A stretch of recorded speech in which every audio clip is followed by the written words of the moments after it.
Hello, hello, hello. Good evening, all and one. I don't know what I'm saying there, but welcome to Bean Cells, the podcast where Beanie Boys banter about brutal bops. As usual, it's me, Manny, and it's him, Shorsh. How the fuck are you doing, mate? I'm doing all good. How are you doing, mate? There we go. We're doing Yeah, no, the I'm English good. thing. I've been extremely like slow with getting this back off the ground again, both because of fucking like just being busy and then being in shit moods and then like things coming up with responsibility. So we're currently recording on Tuesday, a full like 3 days after we said we were going to, but better late than never. It's meant that Sure. we can actually brush up on like giving a proper listen through to the amazing discography of the legendary Entombed. Now, today we're doing a discography ranking of Entombed, and obviously the impetus of this is last month. Tragically, like the metal world received the news that LG Petrov, the legendary vocalist of this band, passed away after a short battle with bile duct cancer, which was it was a fucking bummer. I thought to myself, man, I should really use this as an opportunity to get to grips with the discography. And then I realised, wait a minute, we do a discography ranking thing Podcast. on a Yeah, we do podcast. podcasts. Whoa, this is like crazy, man. Yeah, You I could like know. combine both into one. Exactly. So I thought, like, what better an opportunity to honour the man's legacy than to talk about the great stuff he did with Entombed. And as we are talking about, like, we're using this as an opportunity to honour LG. I'm also going to be including the 3 albums that he did with Entombed AD, which isn't something I would usually do, but given the circumstances, I think that is fair. To consider the fact we are like looking on his legacy to metal. And while I'm here as sort of a precursor, it's worth noting that he also did stuff with another band called Firespawn, who I've checked out this month. And I've got to say, if you want some like, they're another death metal band, but they've got a bit more of a hellish sound to them. They're really fucking good, highly recommended. And he also did one album with a band called Comic Con, not Comic Con as in the like the con The you go to if you like convention. comic. Con, it's like Come, not come as in Sanguisuga Bog, C and then CON.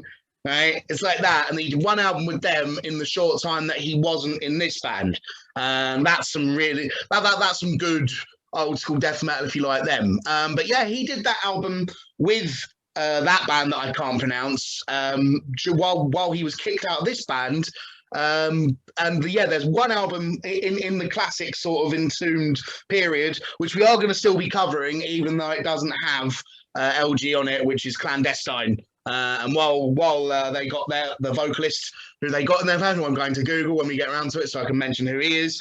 I thought you'd He, Google it beforehand. I was gonna do it, but I was like, nah, Manny's got that, and no, no, you're doing no, it. no, Now you're no, doing no, it in no. the You, middle of you the can't show. you can't You rely know on what? me to prepare for anything. You know what? I'm gonna do it right now as you Yeah, speak, because you're speaking far more than I am. So go ahead, yeah, continue. yeah, yeah. So like I'm just saying, he also did those things that aren't just Entomb related, and it's been really cool to look over this guy's legacy in terms of the metal field because. Man, I guess might be a spoiler, but what a fucking vocalist, man! Like legitimately, I've fallen in love with this band, and it sucks that it's taken a death for this to happen. I mean, sometimes this does happen as a music listener. You know, like you end up getting into somebody after they pass away because it's just like, man, I should get around to them and they turn out to be fantastic. I'd only ever really listened to Left Hand Path and Wolverine Blues. Before that, which is a grave mistake on my part. I really should have gotten into the discography, but better late than never. And holy fuck, I have fallen fully in love with this band. They are so fucking excellent. The transition from the old school death metal sound of the early stuff to death and roll. There's some like sort of there's one album which goes into like sort of alternative metal, noise rock kind of territory. There's like all different kind. Then we move back into mixing old school death metal with the rock and roll elements. There's some flat out Slayer worship in here. I mean, it's just it's metal central. But the thing that fucking really glues the entire thing together for me is the fucking flat out charisma of LG's vocals throughout.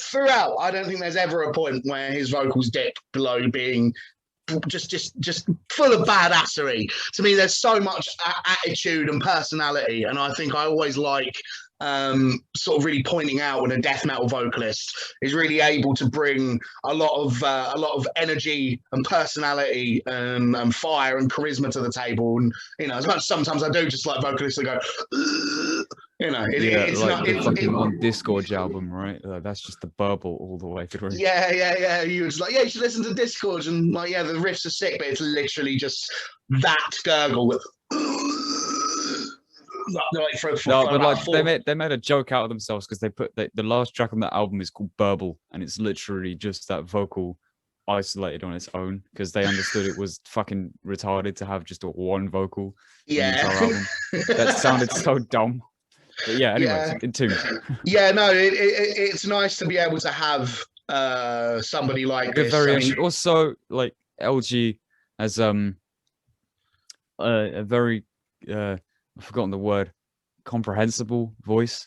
Yeah, like he's got the fucking his gravel intonation, but you can understand. Yeah, you can understand what he's saying most of the time, and like it's grisly enough to be able to fit with that death metal sound and I mean like Swedish death metal sound, which the Swedish death metal, right, it has some of those like bluesy type rock elements inside of it, which they begin to explore more as you delve into the discography.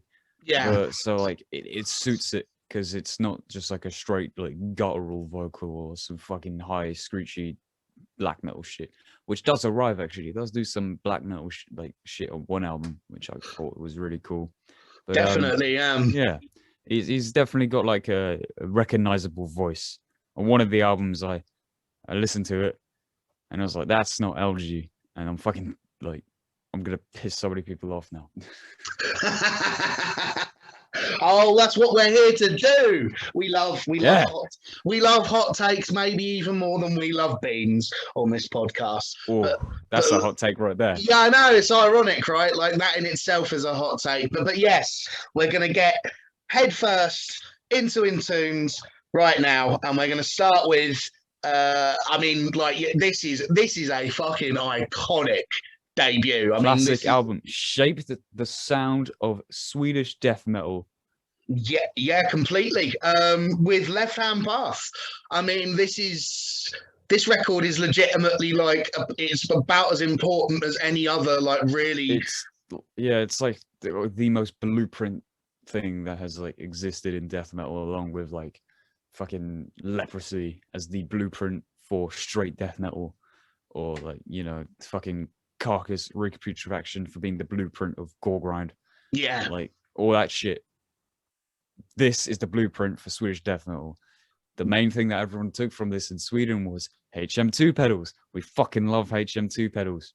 Yes, we do. Gave the this sort of stigma that HM2 pedals sounded fucking awful.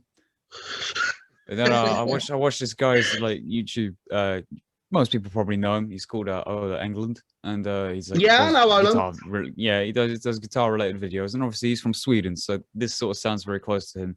Did a video on the HM2, and the reason why it sounded so shit was because people were plugging it into the front of their amp, so rather than on the effects loop of their amp. Right. So basically, the guitar signal would come through, and then the pedal would take effect. But what he did was they plugged it in on the effects loop, so as all the tones coming from the pedal. Yeah. And that's what makes it sound good. But then again, by using this, we got the sound of Swedish death metal, which, yeah, sure, fucking objectively may sound shit. But come on, we're here for some fucking brutal sounding death metal and shit that doesn't sound nice and squeaky clean, because that's not what we want. We want just stuff to sound disgusting, fucking horrifying, and all that, you know. It's Like, the good buzzsaw shit. tone. It's chunky, yeah, the buzzsaw tone, that's it. Yeah, Yeah, exactly. it's chunky stuff, and I mean, it really did pave the way for all the guitar tones of every Swedish death metal band that was coming out around that time, and even new ones like Lick, probably one of the most prevalent ones that I know of. Yeah. Mate, I listened to them directly after listening to Entombed. I was like, this is like, the tone is exactly the same as what Entombed was using. So it's definitely like a huge blueprint of the Swedish death metal scene. And I mean, that's a good thing. Who else to do it than Entombed, man? Exactly. And I mean, it goes way beyond just death metal as well. There's like entire swaths of fucking hardcore bands that like basically played hardcore with the Entombed like guitar sound. Like Trap Them is one that comes to mind. Black Breath are fucking amazing. But there's like legitimately like even way beyond just like Swedish death metal or even death metal, like that guitar tone really like it's kind of like one of those things in metal music where you can't even really like define how fucking influential this record is. And it makes fucking perfect sense when you listen to it, because this album is legitimately like 30 years old, and it still sounds so fat.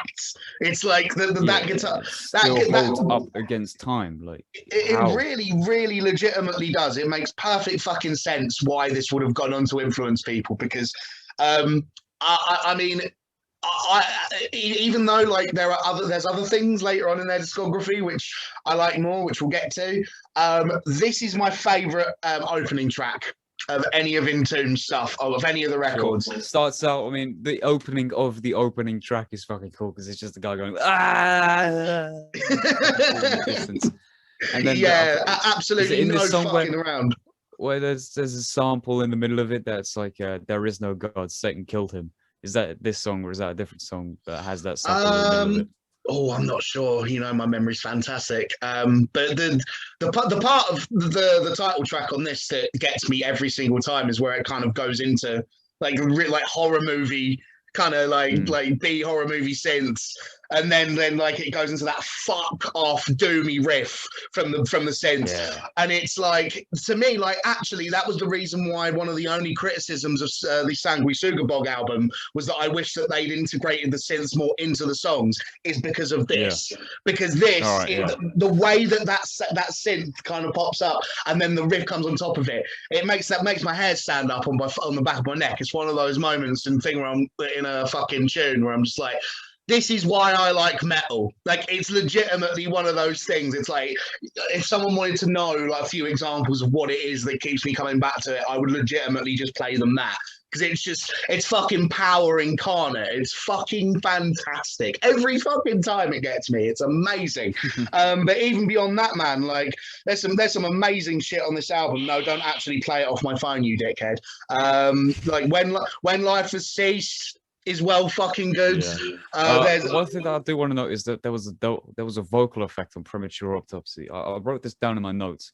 Oh, is that the one where they pitch shifts the fucking vocals right down? Like, yeah. And it's like, I don't know if any other death metal band had started doing pitch shifting, but like around this time, because when was this released? I probably should have done my research way before. 1990. So I mean, the only other band that I think were like sort of doing vocal processing were like Carcass and Deicide. Like I think we're both like experimenting with like layering and things like that. Yeah, because Deicide was, Deicide's the right way to say it, right? Yeah, I forgot about that. Deicide was experimenting with the high and the lows leveled together. Yeah, to give that fucking nightmarish sound when I first heard Dead by Dawn. Yeah, Dawn. Exactly. That's an Entombed AD album. Dead by Dawn. That fucking like scared the shit out of me when I first heard it.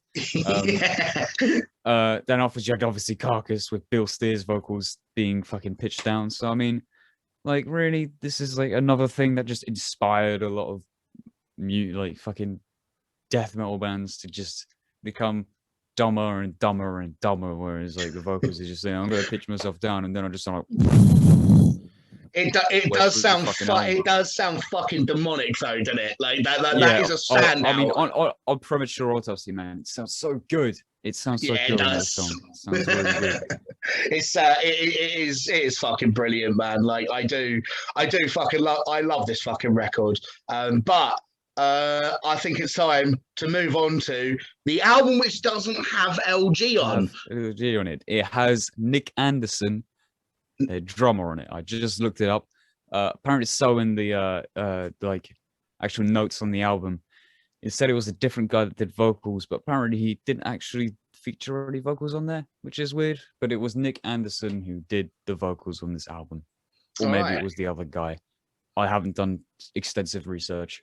I literally just looked it up now. Well, that's all right because it is like basically this record is sort of takes what they were doing on Left Hand Path, to my ears anyway.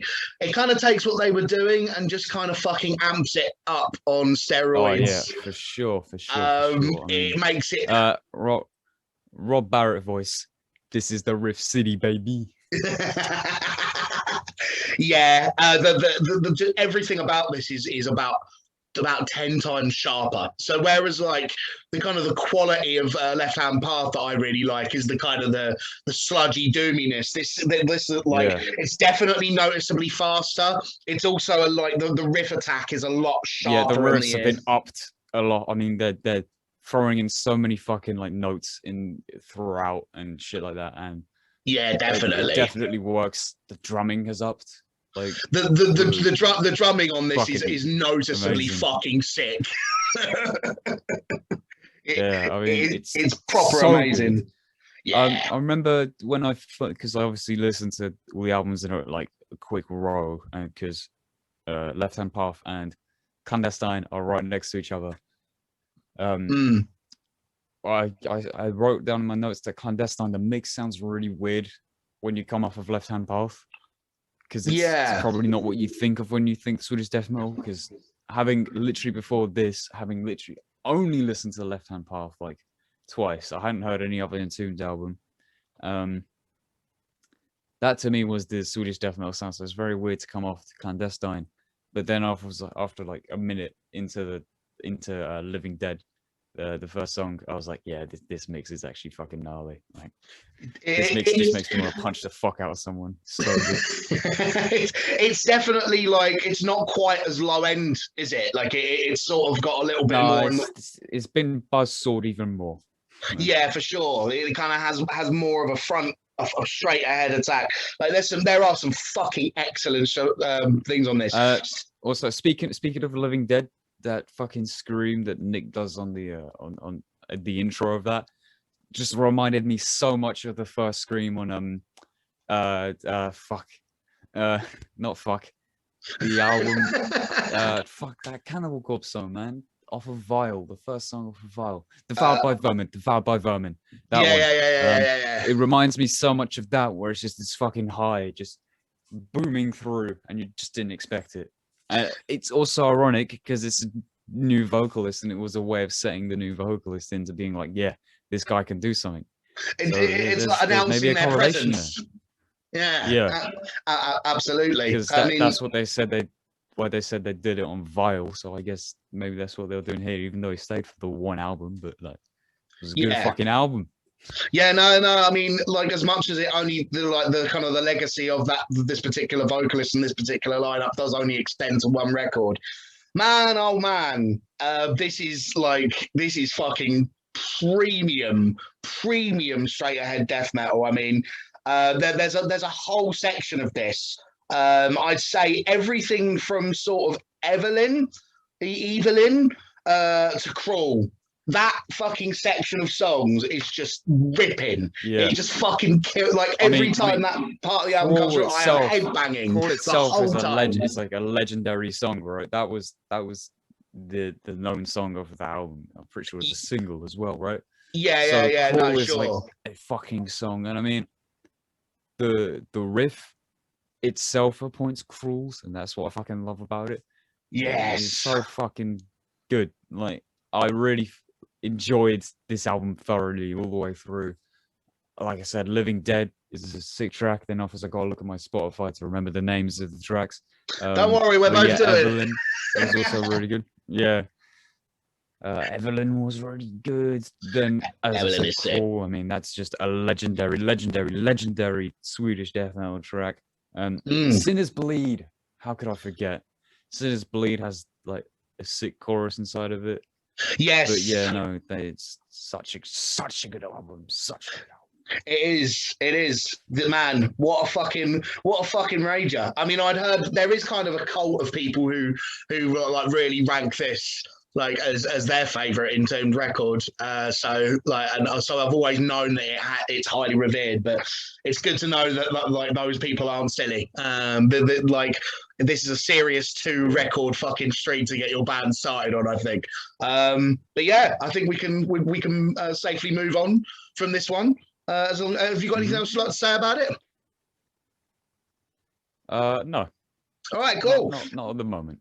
All right, sweet. So then we move on to the 1993 album Wolverine Blues, which marks the return of LG as vocalist. Can I just say? Yep. People don't like this album cover. I think this album cover is really good. There we go.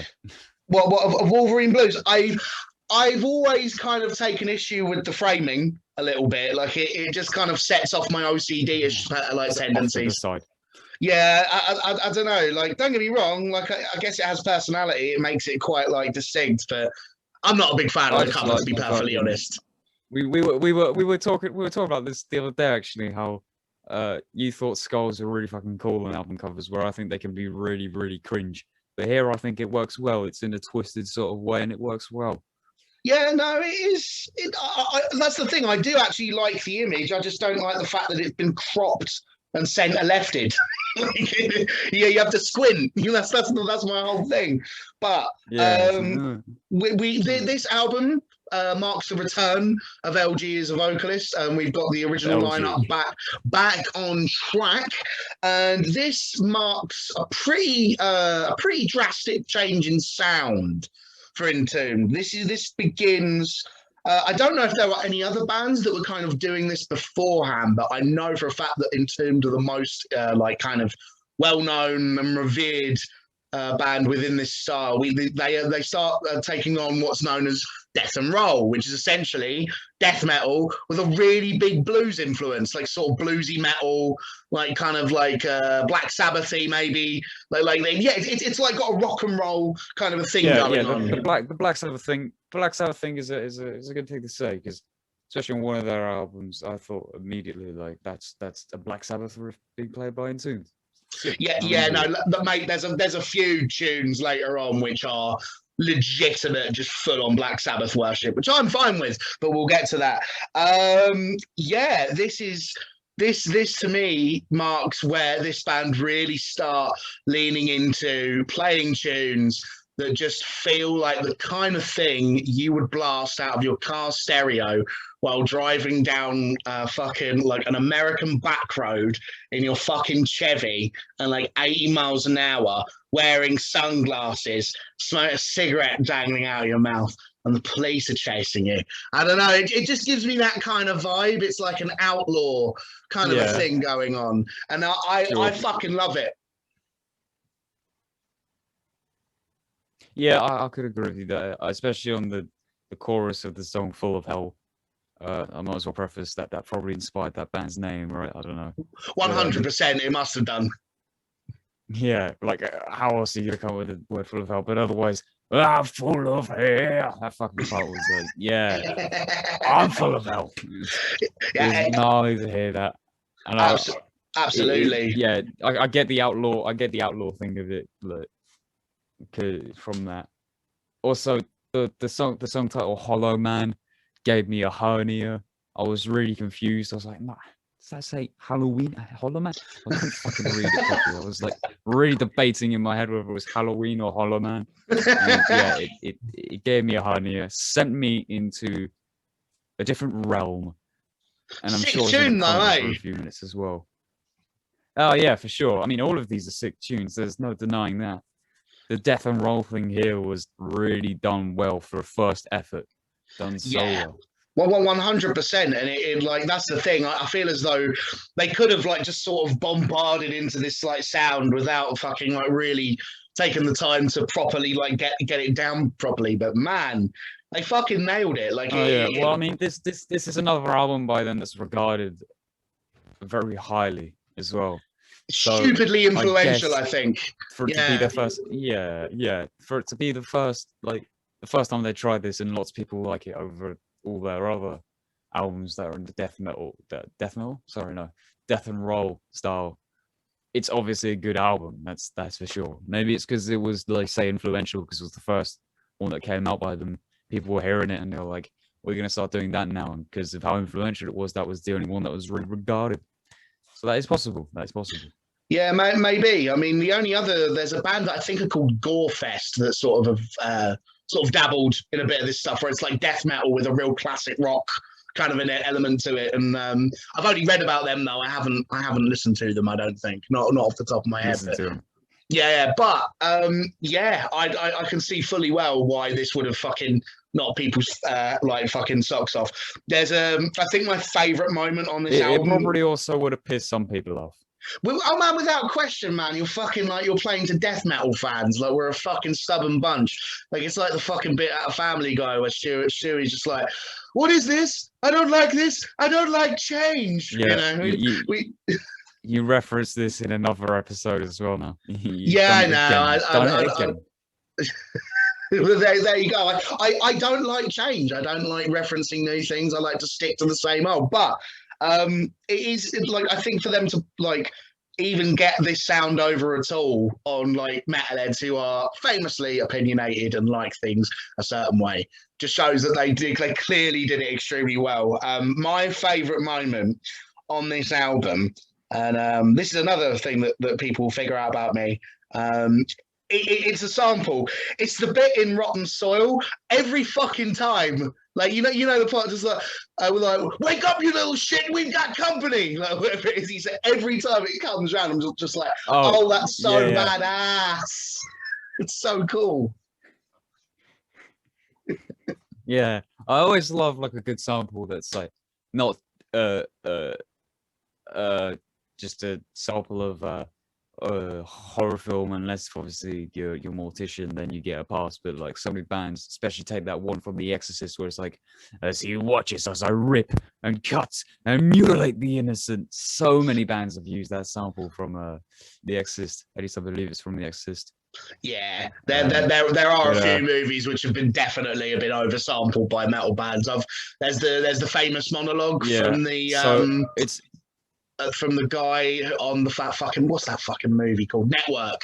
The one about just like you know, like I want you to get mad. Like I want you to head your hand out the window and say, "I'm mad. I'm not gonna take this anymore." Like that's been used so many fucking times. But that is from the film. Yeah. That one on Hollywood. So I like it when they use a sample that isn't so like cliched or like it's a new thing and not just something ripped straight from a horror movie or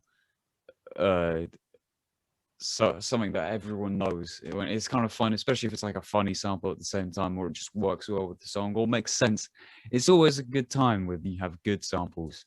Yeah, no, definitely. Core grind band, go ahead, sample as many shitty horror movies as you want, or like porn samples or whatever the fuck. But yes, it's a very, very, very good. Yeah, that's for lividity. That's for lividity. Yeah. Lividity.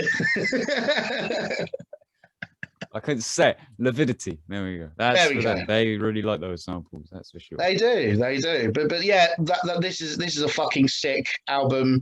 Back to front bangers. I think we can safely move on to the next tunes that make you feel badass. Speaking of the next one. Which, also a bunch of tunes that make you feel badass. Yes. We're moving on to the next one, which is 1997's To Ride, Shoot Straight and Speak the Truth. Now, I think that just from even the album title's like a badass type of thing to say. That's like immediately said from like some Western film. And entirely like, outlaw type shit, right? It's like to ride, shoot straight, and speak the truth. Yeah, it's fucking that's so badass already. Exactly. So you know what you're getting yourself into. Man, and to me, this is like it's sort of cool because whereas like Clandestine is kind of a continuation of Left Hand Path, this to me is definitely like a continuation of Wolverine Blues. Yeah. And And to it's me, the same thing where the mix kind of got a little bit thinner and like a bit more buzzsawed, isn't it? This mix sounds way more buzzsawed than Wolverine Blues did. Same as what happened with Clandestine, right? Yeah, no, Yeah, it's cool. It's like I they didn't kind of actually hone notice in on that something and until then they go, right, now it's time to really put our fists down and like really get into this and make it sound dirty. You know what I mean? Make it sound nasty. And yeah, this album, spoiler alert, I think this album is fucking sick. Listening to these first 4 albums like sort of back to back was such a cool experience because it's like you do like it's sort of like, oh, this is a cool sound, oh, they're smashing it, oh, this is a cool sound, oh, they're smashing it. So like it was like man, I fucking love this, man. Yeah, as you said, the mix is certainly a lot more fucking gritty. But that fucking blues influence really starts to come through hard. My favorite, I'm trying to think of my favorite one on this is hard. If you had to put a gun against my head, I might say "Damn Deal Done." I fucking love that track so much. It's just like, it's just pure utter badassery. Like that chorus is like the most infectious thing ever. It makes me feel as though I'm like riding to hunt down what isn't badass about this album though? What was that? The logo. The logo, yeah. It looks like some cheesy word art. Yeah, I'm not gonna lie. This album art is, I kind of, it's kind of objectively bad, but I do love it. Well, no, because it looks like a movie poster, right? Like the sort of the way that. Yeah, that's what I was just about to say. Yeah, it works because like to ride suit. Oh man, my fucking English skills are depleting. To ride, shoot straight, and speak the truth. It's a line straight from a movie. I don't know if it actually is, and if it is sick, but otherwise, if they came up with that, sick. So yeah, it does look like a movie poster. That's what you stole the words from my mouth. Exactly. Grab a VHS tape or something, you know. Precisely. So as much as like I guess it does look a little silly, it has that kind of B movie like kind of look to it, which I love, and it does completely not the B movie with Barry Benson. B movie is and not quite not a big movement. I don't actually know what a B movie is like constituted as and how to describe it, but not a very big movie. That's AAA studios that do those. We're talking B movies. Yeah. We're not talking the film about the insect that is a bee, of which there are several memes. We're talking about like, you know, like movies which aren't produced by big like studios and that like have like a little bit cheaper to make, but a lot of the time have some really badass cool shit going on in them. And I guess in this case, this would be so much charm. Yeah, and again, it completely fucking like totally like fits with this album's vibe. Like it kind of has like that's the way to describe this album. Not like overproduced or so refined, but it's got a charm to it. This thin sound with death and roll isn't something that I think would work, but it does work. It works. You know, I'm not going to complain. It works fucking spectacularly, man. I mean, you've got like Parasite is fucking sick. Like this with the devil is fucking sick. Just as Sad is fucking sick. Like, man, this oh man, I'm gonna. Looks v.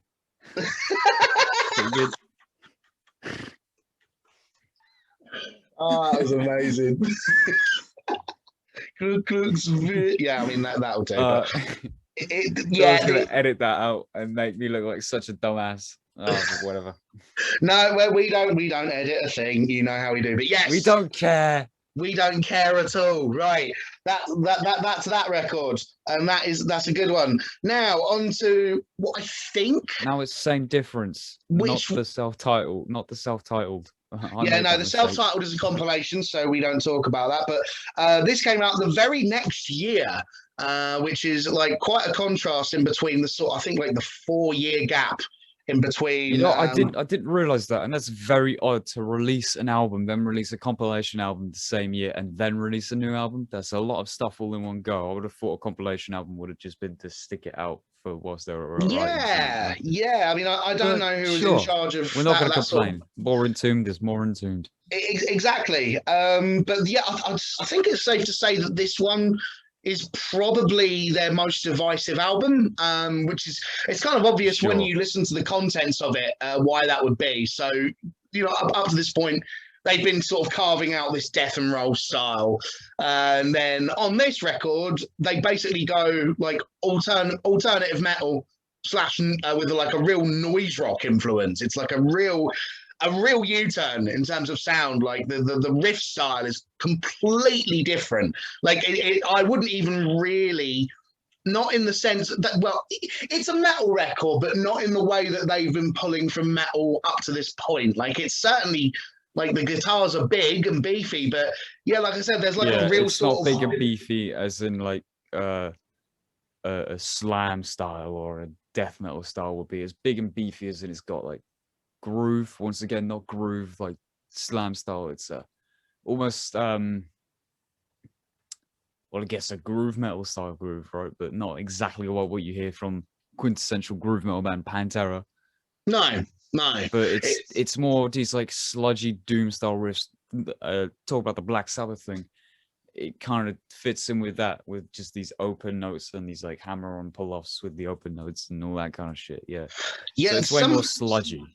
Way more sludgy. It's sort of like, to me, like I think I've referenced this band quite a lot on this podcast, but it reminds me a lot of the band Helmet, who I really like. But yeah, it's sort of like there's a real alt rock kind of a thing going on here, and like the riffs can get quite punky even sometimes. The one that always sticks also LG's vocals have cleaned up a bit. They're not so gritty.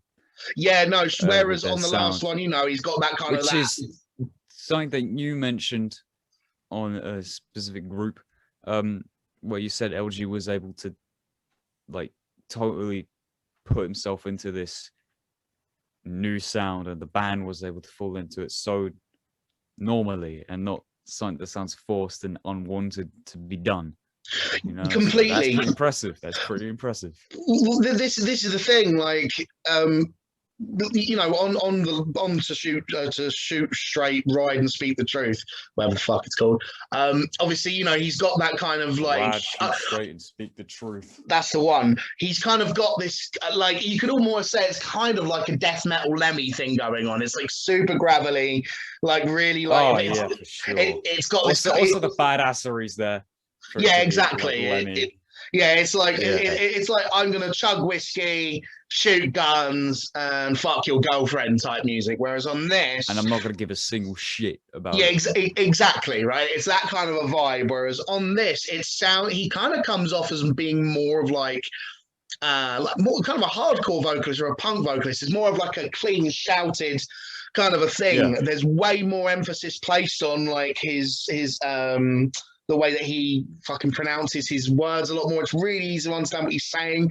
And this is the thing. I can fully see why this would have been badly received by fans. Yeah, I can fully see why, because they were already going down this side that wasn't Left Hand Path, and obviously Left Hand Path being such a legendary album, and people still fucking get raging fucking hate boners over people who don't love that album. Yes. So it's like completely understandable why at this point some people are probably just getting more and more and more disappointed. But honestly, it's fucking good musicianship, and just be happy that this band's still going. And I mean, they're almost into 2000s at this point, and 2000s kind of got a bit dark at this point for metal. Yeah, it most certainly did. Point, it was when the bands were selling out and all the thrash bands were becoming shit and rehashing. I think that the selling out thing definitely plays into this, because they're way different. They're playing a style of music which, like, alternative metal around this point is probably like the most commercially viable style of metal that there is. This kind of like alt rock influence, like hard like style is probably, you know, you've got a band like this. It's not new metal, but it's like kind of like adjacent to that. You know what I mean? Yeah. Like a sort of a new metal fan could probably understand what's going on here, whereas if you played them like Also, clandestine, they probably wouldn't have a fucking clue. Sold more records because of that dog on the album cover. That probably got them a few more sales. I mean, he's a pretty cute dogger, isn't it? Yeah. When I saw that album cover, I was like, oh. Yeah, I like the album cover. I don't know why I'm talking so much about album covers this fucking episode, but I don't know. It's definitely something which really does set the tone. You know, I didn't even mention it, and I so thought about it real quick.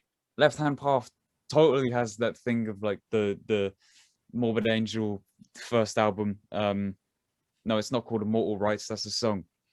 Altar of Madness. Yeah. Yeah, because all the madness is all the fucking faces intermingled together around Left Hand Path, especially like on the bottom left, and like in the like like ditch.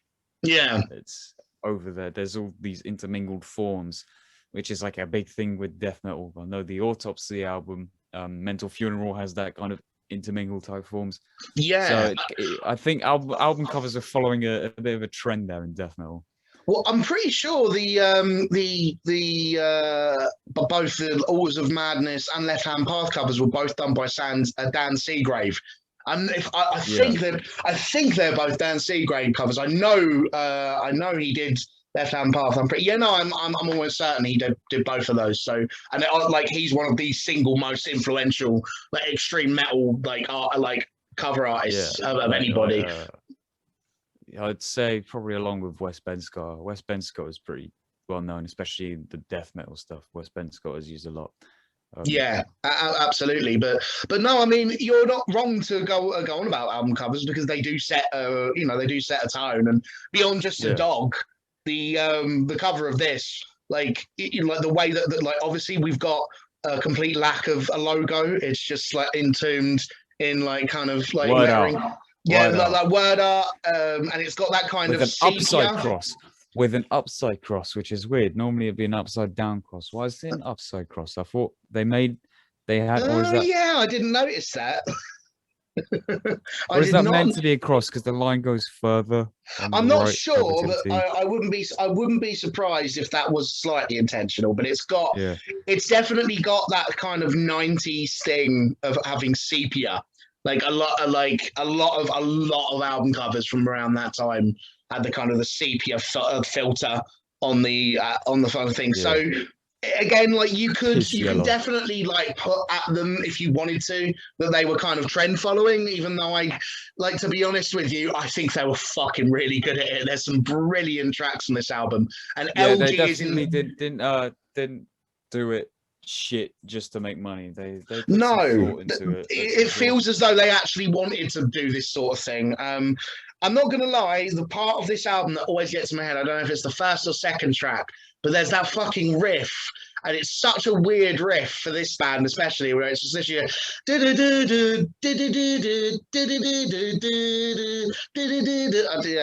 literally that goes in my fucking head all the time. But it's it's a bit long, this record. It's like 50 minutes long, and there's we brushed over that, didn't we? Right. Yeah, this will be the last thing. Left Hand Path is 50 minutes long, and it shouldn't have been 50. Yeah, I mean, you can kind of forgive that with a debut, though. You know what I mean? Like true. With like you're still really excited, and you're like, yeah, put this on. But this is 50 minutes long, and there's some stuff sort of in sort of the middle back end, repetitive, which I would take off if I was sort of the editor. But when this album reaches heights, man, there's some good stuff, and it definitely doesn't deserve its reputation. Well, I understand why it does, but that's same difference. We are now moving on to the year 2000 with the record Uprising. Now, this one is definitely doomy as shit. In fact, I'd say this is like just it's probably a response to how Same Difference was received, because this is like a proper classic metal out record. This, to me, there are two bands I think of when I listen to this, and that's Black Sabbath and Motorhead. I hear absolutely fucking shitloads of both Black Sabbath and Motorhead when I listen to this. It's sort of like they're going, oh well, you want metal? Well, we're not going to go death metal. We're going to fucking do the Entombed version of like sort of speed metal. The biggest standout to me was that fucking like doomy riff on Satan Slugs. That when I heard that was immediately I picked it from my brain picked that up, because usually on my first listen through of albums, did I just say words or not? On my first, usually on your first listen through of an album. Yeah. I don't really pick out anything and nothing sticks in my head, but and I'm not actively listening to it, which is probably a bad thing. I probably should start doing that. But Satan Slugs has that doom riff that was like, yep, that's a doom riff, and I'm into it. That's like extreme Black Sabbath worship. Yeah, for the record, Satan Slugs is my favourite song off this as well. It's fucking wicked. The chorus is so good as well. The track before it, Seeing Red's also really good. Yeah, absolutely. Fucking the Year In Year Out was fucking wicked, man. Like there's some great fucking stuff on this record. I think that this is a like. Whereas like with like I will legitimately fucking like bat for Same Difference, but at the same time, like if you're one of those people who wants this band to be a metal band, like I love this because it's sort of like them going, well, we're not just gonna keep doing fucking like we're not just gonna go back to clandestine. Keep it interesting and like we're gonna play what we want to fucking play, but we're gonna be a metal band. You know what I mean? Always play what you want to play. Yeah, as exactly. Long as it sounds cohesive on an album. Like, don't do an album where you're gonna jump from fucking glam to the most extreme gore grind Carcass worship. Don't do that, because that probably won't work. It'd be funny for like 10 seconds, but then the novelty would stop and it wouldn't be funny. So like, try and split it through albums. And if you get bored with one style, the next album, do something totally different, and that's cool. Do what you want to do. Actually, on a complete tangent, boners come out. Don't listen to it. On a complete tangent, you've just like, this isn't Entombed related, but I heard a really funny bit of news. So do you know the band Lordi, who won fucking Eurovision years back? Who were like the fucking. So they put out a compilation album. I don't know if it was last year or the year before. They put out a compilation album that was not actually a compilation album.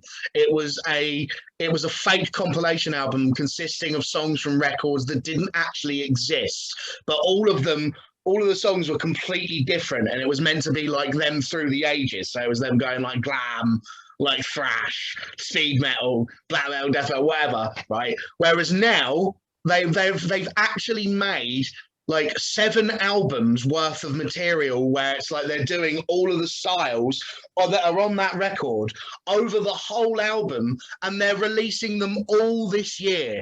Lordi, as in the Eurovision metal band, are releasing 7 records this year. Dear Lordi. Oh dear Lordi. But that's dear something... Lordi, please save me. No. That's not something which anyone asked for, but that's why I love it. Like, it's like that's legitimate. Something Lordi would do, though. That's just like, I mean, look at the state of those guys. Like, what else do you expect from them? They are fucking... the rehashed and less cool bois. That's exactly it, isn't it? Like, you know, like, it's just. I mean, fair play. It was the time that metal kind of got onto like Eurovision and won. I can rate that, but like they're for, like, what was that song called? Hard Rock Hallelujah? No thanks. But anyway, I just thought that was interesting because you brought that up. But yeah, but back to Entombed while we're here in the first place. Yeah, this record is, again, it definitely brings back that badass thing.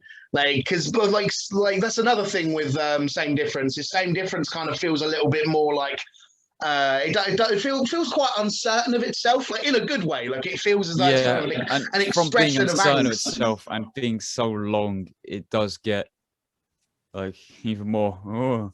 Yeah, where kind of going off on something that they're doing the same thing, you know. They don't think that they really know what they're trying to do. It's kind of get a bit shit now. But you know, they did something new. Whereas with this, they kind of bring back that kind of that rip roaring fuck yeah kind of element. You know, I mean, this is the kind of thing with, like, there are many songs on this album I would love to see while standing in a field and chugging a beer and pumping my fist. It's that kind of a vibe, and it's a very very good. So standing also that begs the question. I might as well say it now because you mentioned a field. Say it in slugs. What does that exactly mean? Is that a person getting slugs to say it for them? Or is that like someone speaking and slugs coming out of their mouth as they're saying it? Oh. What like now you've made this like a sludge or sluggage or however you say it. Sluggage. Yeah, I say it's sluggage and you say it's sludge, don't you? So yeah. But like that, this just sounds like one of their songs. No, I always thought it was slugs as in like shotgun ammo. Like, you know, you don't say it with words, you say it with a fucking bullet. Yeah, that would probably make more sense. I totally forgot that shotgun ammo was called slugs. All right. I like your interpretation of it though. What? To get slugs to say it, or to just have slugs come out your mouth as you're trying to say it? That would be the worst Valentine's Day card ever. It's like fuck. A French person ate snails, but for some reason they only cracked they ate them with the shell, and they totally forgot to fucking eat the actual snail. So now all these slugs are just coming back through them. Yeah, they've got no shell anymore because they're trying to pay for the bill. It's just like oh merci. I'm allowed to do that because I'm French, all right? It's not racist. Yeah, no. You're allowed to make that joke. I'm not, but. No, I'm allowing you to. Anyway, excellent stuff. Very very good record, and they return to metal. And the next record is a pretty solid return into death metal territory. Death metal for sure. We've got the "I don't like God" lyrics, and we've got the fucking way harder drums. The riffs are still there with death and roll, but they're starting to do tremolo picking again. And then LG's voice has got some grit back into it. Yes. That's 4 check marks, almost. Almost. So with these four check marks of death metal excellence, we come to Morningstar, which was released in 2001. I think that's definitely the most notable thing about this is you get some like legit like death metal back in the fucking table again. Yeah, I mean, also these song titles are just straight "I don't like God" deicide type of song titles, right? Chief Rebel Angel, Young Man Nihilist. It's pronounced nihilist, you fucking donut. Nihilist, sharp. I know words. Nihilist. But yeah, it's for sure. But it's not done. It's because it hasn't been done like how Deicide has done it with Glenn Benton, where it's like, oh, I don't like God for fucking how many albums? I don't know how many albums they've got, but it's like 10 albums. Whereas this is all one album that's kind of done this. Jesus is smelly kind of thing, you know. Exactly. And I mean, Morningstar, of course, Lucifer is the angel of the morning. He's the fallen morning star. A chief rebel angel would actually go on to be like kind of the title of LG himself. He would call himself the chief rebel angel. So like that was I saw that when people were sort of paying tribute to him. They sort of said like "Rest up, Chief Rebel Angel," which is that's fucking cool. I like that as like a nickname. It's pretty badass, and it does suit him and kind of the things that he brings to the table with this band. Because like the kind of the rebellious, like fuck you, cool nature of what he does definitely suits. But getting onto the sort of the music of this, it's really cool because it's like we get some more like double bass passages on this. For sure. Like there's actual trem. There's those marathon parts that come but it's like I really love it because it's like it's not like when some bands go like, oh yeah, we're going back to our roots, and they just sort of try and just do that thing again. What they do here is that they kind of take the death metal, but they keep what they've taken. Style, because there's those riffs that do have just that open note and one note open and then just another note, but it's not trend pitch, you know, it's just bow, do, that kind of shit. Yeah, yeah. It's like they've actually managed to like keep a hold of what they've like learned along the way. It's like they're not just fucking off the death and roll stuff. Like there's still like, because there is a lot of like punk influence to what Entombed do too, like which I'm a big fan of. There's bits of that in the riffing on this record as well. So it's like, that's the thing. It always feels as though Entombed are kind of doing things to please themselves, even if they are just like, you know, saying, oh yeah, we're going to go death metal again. But we also like playing bluesy rock and roll, so we're not just going to fuck that off. Like, this is what we want to do. So, you know, you get a really cool like kind of balance of like influences, which always marks it as being something which only they're doing. And again, like for 2001, like this sounds way the fuck ahead of like the curve to me. Like in terms of taking like a death metal sound and sort of making it maybe a little bit more palatable. Yeah, that's a word. Making it a bit more palatable, but while still sounding like a fucking metal record. Man, like this is good stuff. I'm trying to think of what songs I really like on this. Mental Twin, the last track, bangs. Yeah, Mental Twin is that's a tune. Young Man. No, I don't remember how you say it now. Yeah, Young Man Nihilist. Nihilist. Yes. Yeah, that one's good. Yeah, absolutely. I don't want to say it wrong, all right? I don't know where I got the fucking nihilist from. Nihilist. I don't even know if I've ever heard anyone say the word nihilist in my life. No, and I read it as nihilist, obviously. I've heard people say nihilist. It was an honest mistake. It was an honest mistake. No, it's like GIF and GIF. I believe you. I believe you. But yes, that basically covers Morningstar, I think. Good fucking record. Now, I already know that this next one is you're not necessarily the biggest fan of this next one, but because I spoiled it to you. All right, we do talk about these things. I know some podcasts like to complete them, but we are both opinionated lads and we like to talk about music all the time, which is why we have a podcast in the first place. But the next one comes 2 years after Morningstar, and it is 2003's Inferno. Now, this kind of to me, this record feels like, again, sort of a continuation of what they were doing on the last one. Maybe with a little bit more of an overt rock and roll thing going on. I've got to say, definitely slowing down a lot. You said that with such a fucking irk in your voice. They definitely slowed down a lot. Yeah, they definitely. I don't mean it as a bad thing. It's totally cool, but all right. I might as well say it because you would have said I didn't like this album.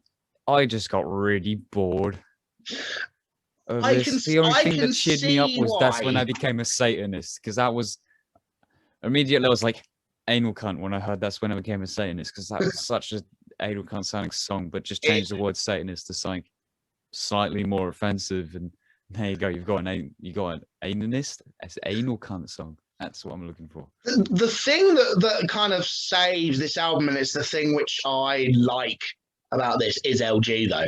Like some of the lyrics on this are really funny. His vocals are so good on here. Yeah. No, he's good. For sure. And once again, managed to fit in with something totally different. And I can see the funny lyric thing, because I remember listening to the god awful song titled "No Daddy." Yeah, that is fucking terrible, isn't it? I hate saying that. No Daddy. No, Daddy.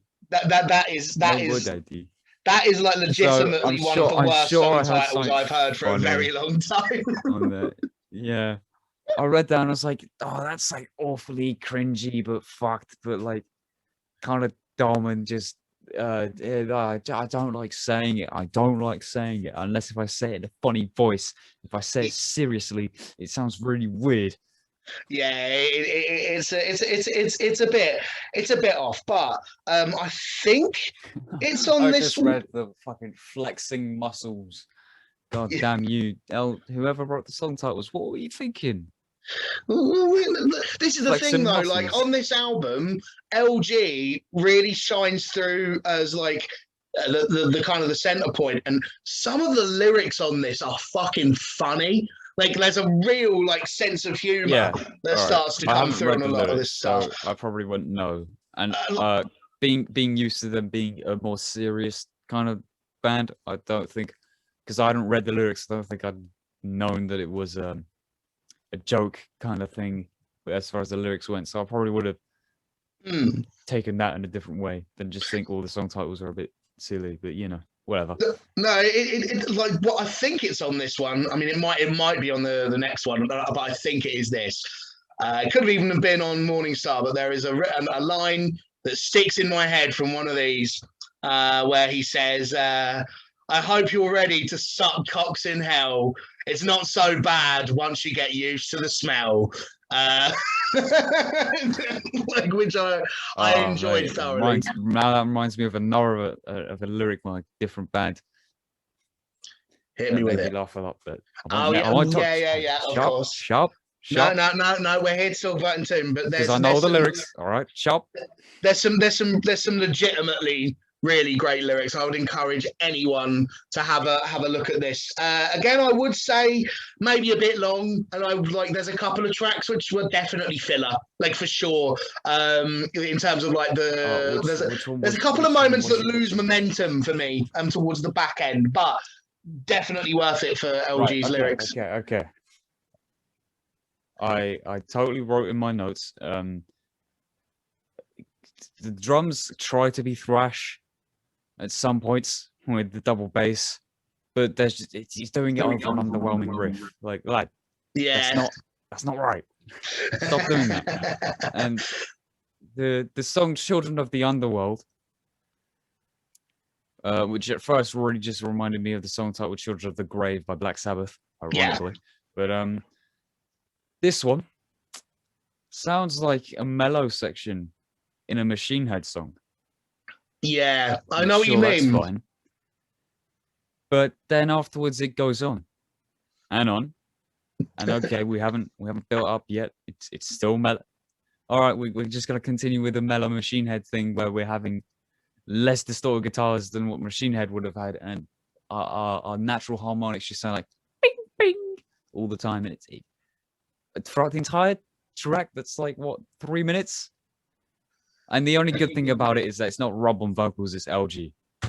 Yeah, I would agree. There's certainly some moments on this which lack momentum. That's the way I'd describe it. They kind of just sit a little bit, whereas it feels like they need a bit more propulsion. Tries to put momentum into it, but he does it wrong by trying to make the drums faster. And it's just doesn't work to me. So I think it's pretty solidly a step down from the album that came previously, because I really like Morningstar.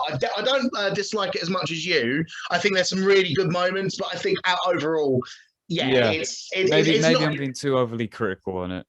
I don't think you necessarily are, because it's not like I disagree with your critiques of it, but at the same time, like I think it's worthwhile just for some of the lyrics, because I love when vocalists sort of come at vocals with a bit of a sense of humor along with the badass stuff. Like I like having a little smirk while pumping my fists.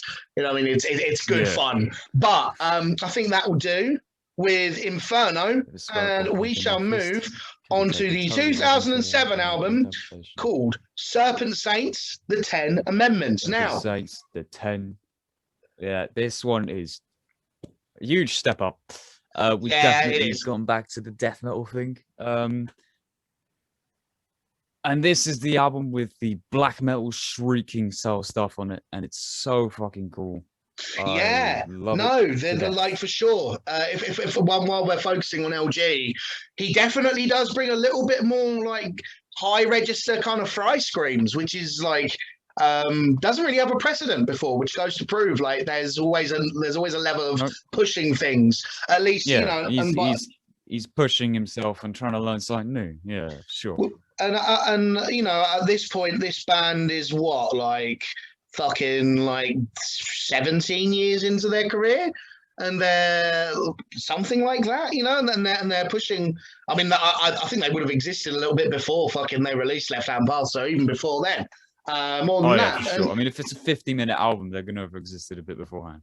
Yeah, exactly. But yeah, they're pushing themselves. At the same time, the other thing which really stands out to me on this is there is some like I love it. Just some completely unashamed Slayer worship on this. There's some moments on this record yeah, where they much. I mean, the legitimately ball just goes go, to double bass all the way through. dude, there's a moment on one of the Like, songs where he literally says in the exact same kind of like syllable pattern, "March in the kingdom of the dead." It's just like they literally yeah. just go, you know what, we really like Slayer, which I think we can all relate to. And I know for a fact that LG. Yeah, if you don't like Slayer and you don't headbang to like Raining Blood or Angel of Death, I don't trust you anymore. Well, it's like even if you're not a fan, I've met people that have said like, "Oh, Slayer's overrated," and they still listen to like extreme metal of any kind. And Slayer, legitimately, like that, like extreme metal. I mean, I'm not sure it wouldn't exist, but it would sound completely different without Slayer. Like in terms of what they brought to the table, it's Also, they are. you were talking about the funny lyrics. I actually let you continue before I say this because it has nothing to do with what you're talking about. No, yeah, yeah. There's definitely some moments where they kind of hark back to this great fucking band. Obviously, no shit. I don't need to tell anyone that Slayer's good, but I love the fact that they kind of like just give it up for their heroes in such in like a sort of a fucking like. There's no, they're just having, they're wearing it on their sleeves, and I love it when bands do that. Sometimes they're like, we love this band. They're just gonna fucking say it out loud, no fuck given, and it's like again, they're real like kind of an old school. In fact, I'd say out of all of the records where they do go back to a death metal sound, this is the one where this sounds quite close to me, at least out of it's actually quite close to like sort of like the first two. Not entirely, obviously, but there's really one not. of the things that's also there's not much interesting is, bluesiness going on here to me.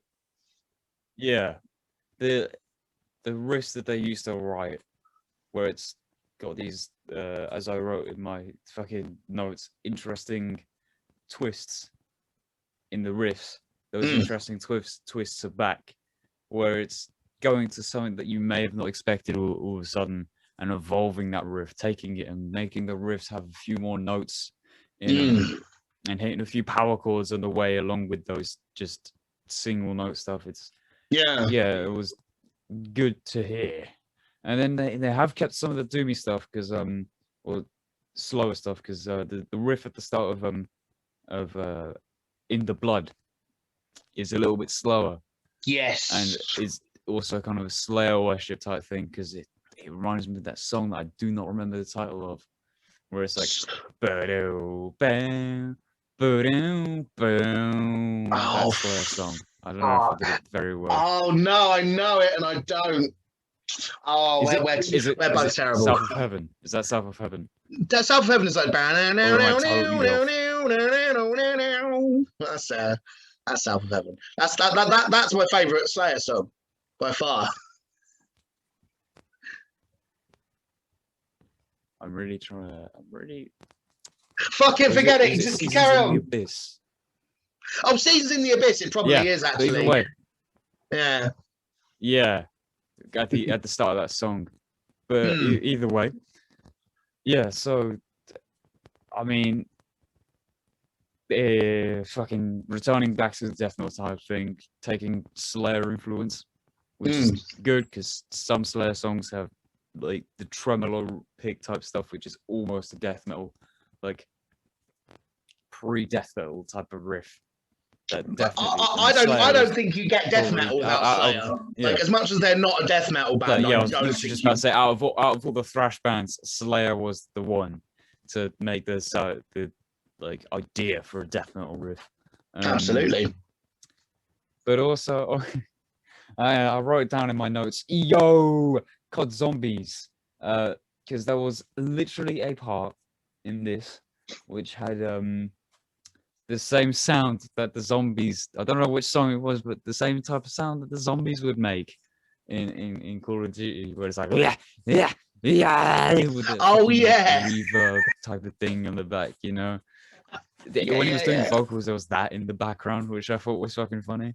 yeah. You were talking about the funny lyric where it was something about getting used to sucking dick in hell or something like that. Yeah. That reminds me of the lyrics in when in Sodom, because some of those were pretty funny. I mean, I can't tell you exactly because I didn't look at the lyrics, but with the word Sodom being in there, obviously Sodom is also a different thing about like a city or Yeah. Yeah. something like that in history getting destroyed. But then obviously you add a Y onto that end, on the end of that word, it's totally different. So from memory, he does say something about fucking someone in the ass, but I don't remember exactly what about. So it may have Yeah, been from this when in era Sodom, or this you will song. be a sodomite. It's something like that, isn't it? Like it's Yeah, it's sort of and then playing with the whole thing of Sodom and Gomorrah, and obviously Sodom is in yeah, the sinful act of penetrating the anus, which because I mean there's a lot of like things about this yes, band liking pissing off Christians, and obviously that's always a pretty surefire way of doing that. But yeah, again, yeah. Then obviously you got Love Song for Lucifer, which is like absolutely another thing of smelly Jesus. And another thing that I found funny was just the two tracks, The Dead, The Dying, and The Dying to Be Dead. In that song, he doesn't say the dead, the dying, and the dying to be dead. He goes dead, dying, and the dying to be dead. He doesn't say the, and that really threw me off because it makes it totally different. Because the dead, the dying to be dead gives it a differentiation between this group of people. But otherwise, dead, dying, and dying to be dead, and the dead, and the dying to be dead. That's a tongue twister. Doesn't make it. It's the dead, dying, and dying. I forget the dead, dying, and the dying to be dead. There we go. It kind of doesn't make it as differentiated, and almost makes it seem like the same thing. Yeah. And immediately after that, they have another one where it's a bunch of commas: warfare, plague, famine, death. Which actually, I've literally just realised that's almost the Four Horsemen. It's only just clicked.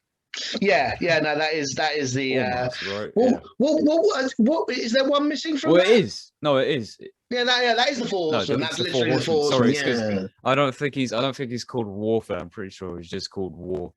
But yeah, warfare, plague, famine, death. Yeah, that's absolutely. only just clicked. Oh well, you can better late than never. Talk about song titles still. There's a song which is Amok, and then the next song is like Kingdom Comma, Amok, however you say it. Shut up. Oh yeah, as in like running, like run amok, as in like oh he's just running wild, run amok. Have you ever heard that term? Running amok. Running amok. I've heard it said run amok, like running amok. Oh, whatever. But that was this guy Kingdom Comma, and I thought to myself, is amok comma backwards? And because it is, I don't know why I say is it, but is it is that like the beginning, and now this is the next part of it? I don't know. I'm not looking at the lyrics here, and I could totally be over-analyzing this. These song titles really got me thinking, you know? They started hitting different. No, man. I'm not sure. I'm talking more about the song titles than the actual music, but then again, we did basically explain this album perfectly on the nose. So yeah. Yeah, there you go. But this what it is.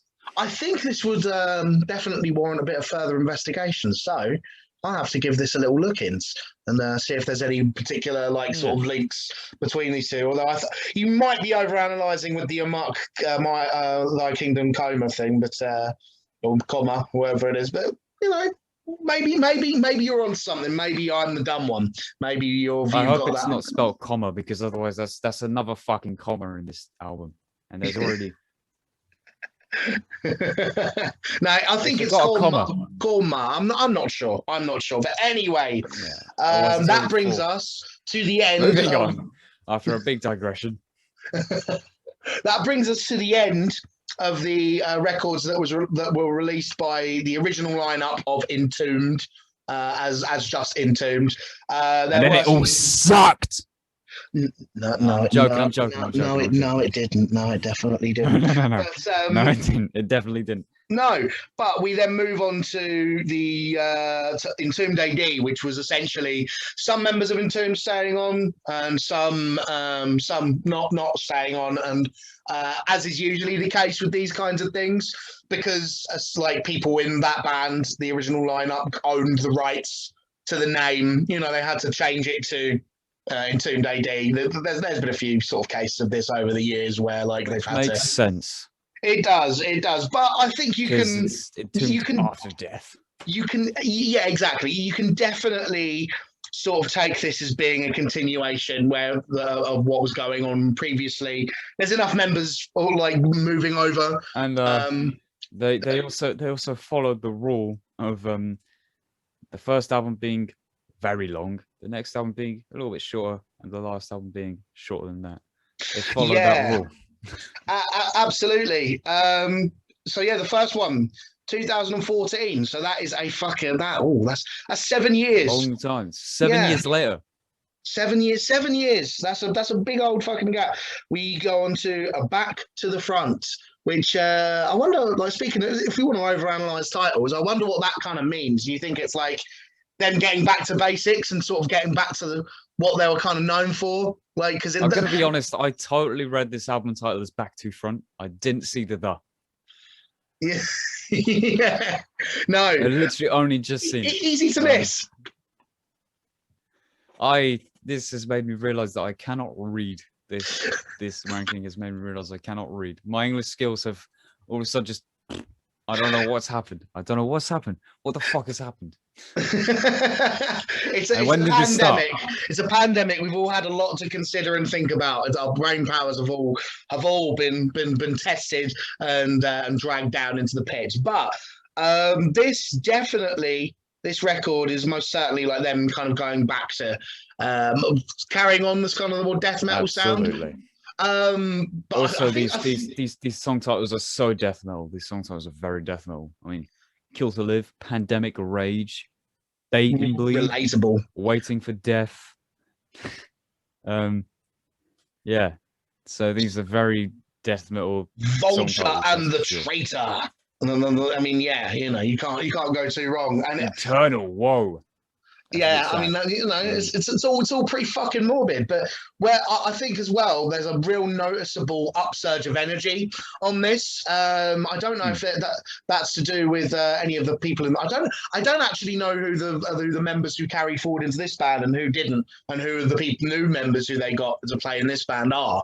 But I'm going to take a wild guess and say that some of the new members might have something to do with the rhythm section, because the drums on this really give it a bit of a kick up the arse compared to what was going on in the previous Entombed record. Like, yeah, as much as this album is like over 50 minutes long, it never feels it when I listen to it, because there's a real energy and it keeps me engaged enough.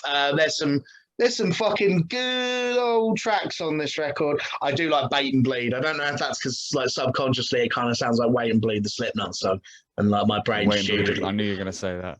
I mean, I can't help it, but I don't know. But Bait and Bleed's a bit of a banger. But what it reminds me of is I don't know what actually. Now that I said it, I know that's nothing like. Why did I? No, Predator bleeding is not baiting and bleeding. You didn't bleed for the humans to. Whatever.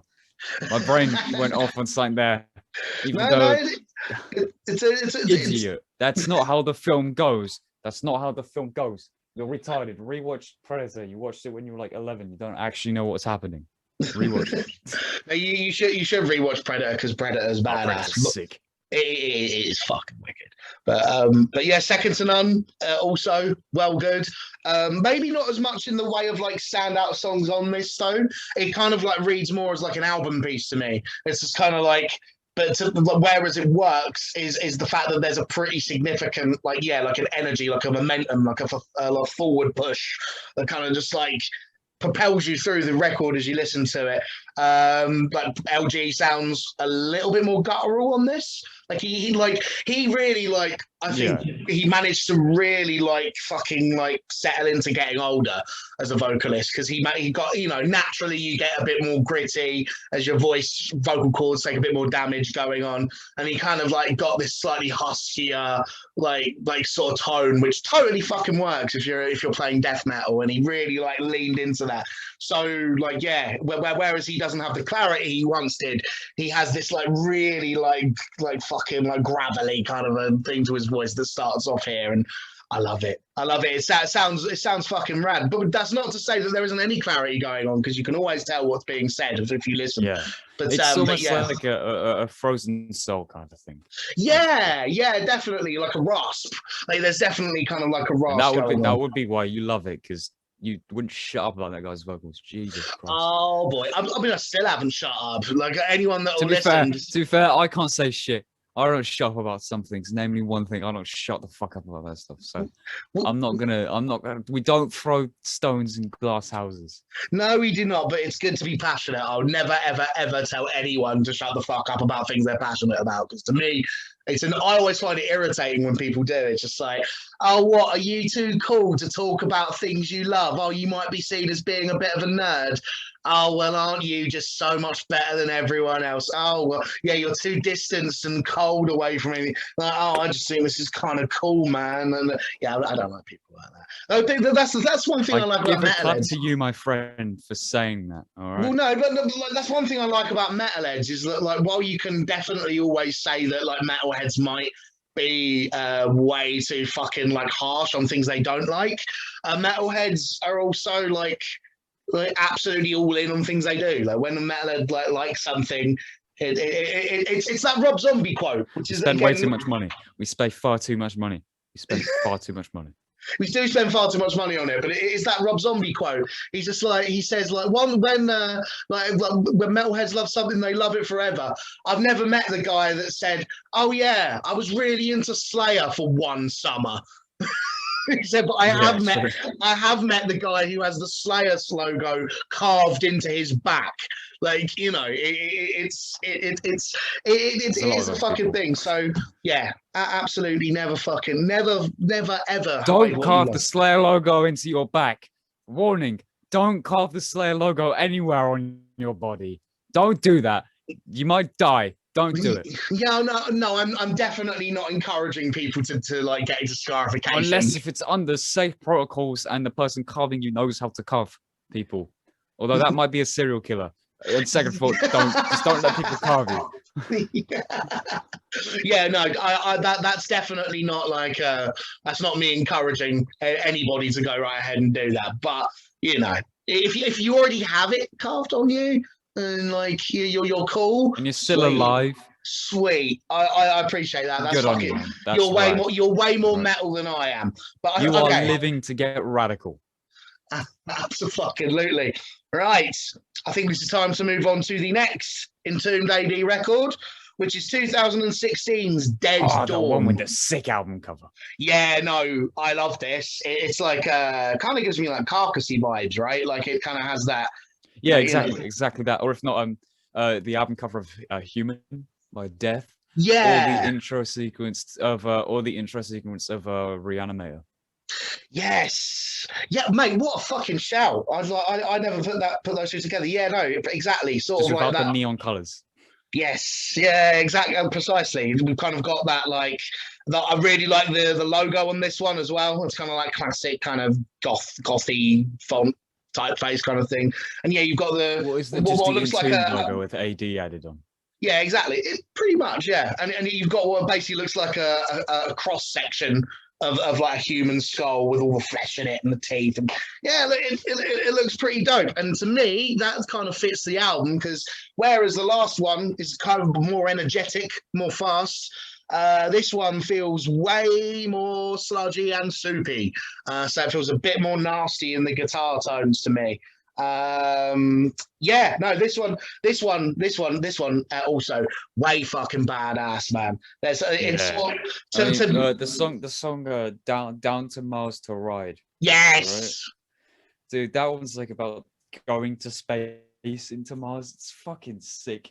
Yeah, it really is. Again, like, there is literally a part where he's talking about, like, he says something along the lines of going out to outer space, but now, like, oh man, cool shit. Cool shit. It is genuinely dope. It kind of feels to me as well as though maybe they might have gotten criticism from like other people on the previous about there not being that much in the way of standout songs on the last one, because I do think it kind of lacks songs a little bit.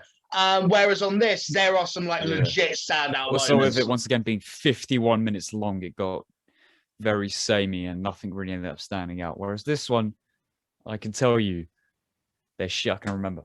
Yeah, no, the winner is lost. Banger. Down to Mars to Ride. Cool. Banger. Midas in reverse and Dead Dawn. That's a well good one to open your fucking record with. Black Survival is a good yes. One. Yeah, exactly. There's some Although really... that song title did throw me off first. It was Why did it throw you off? What could that song be about?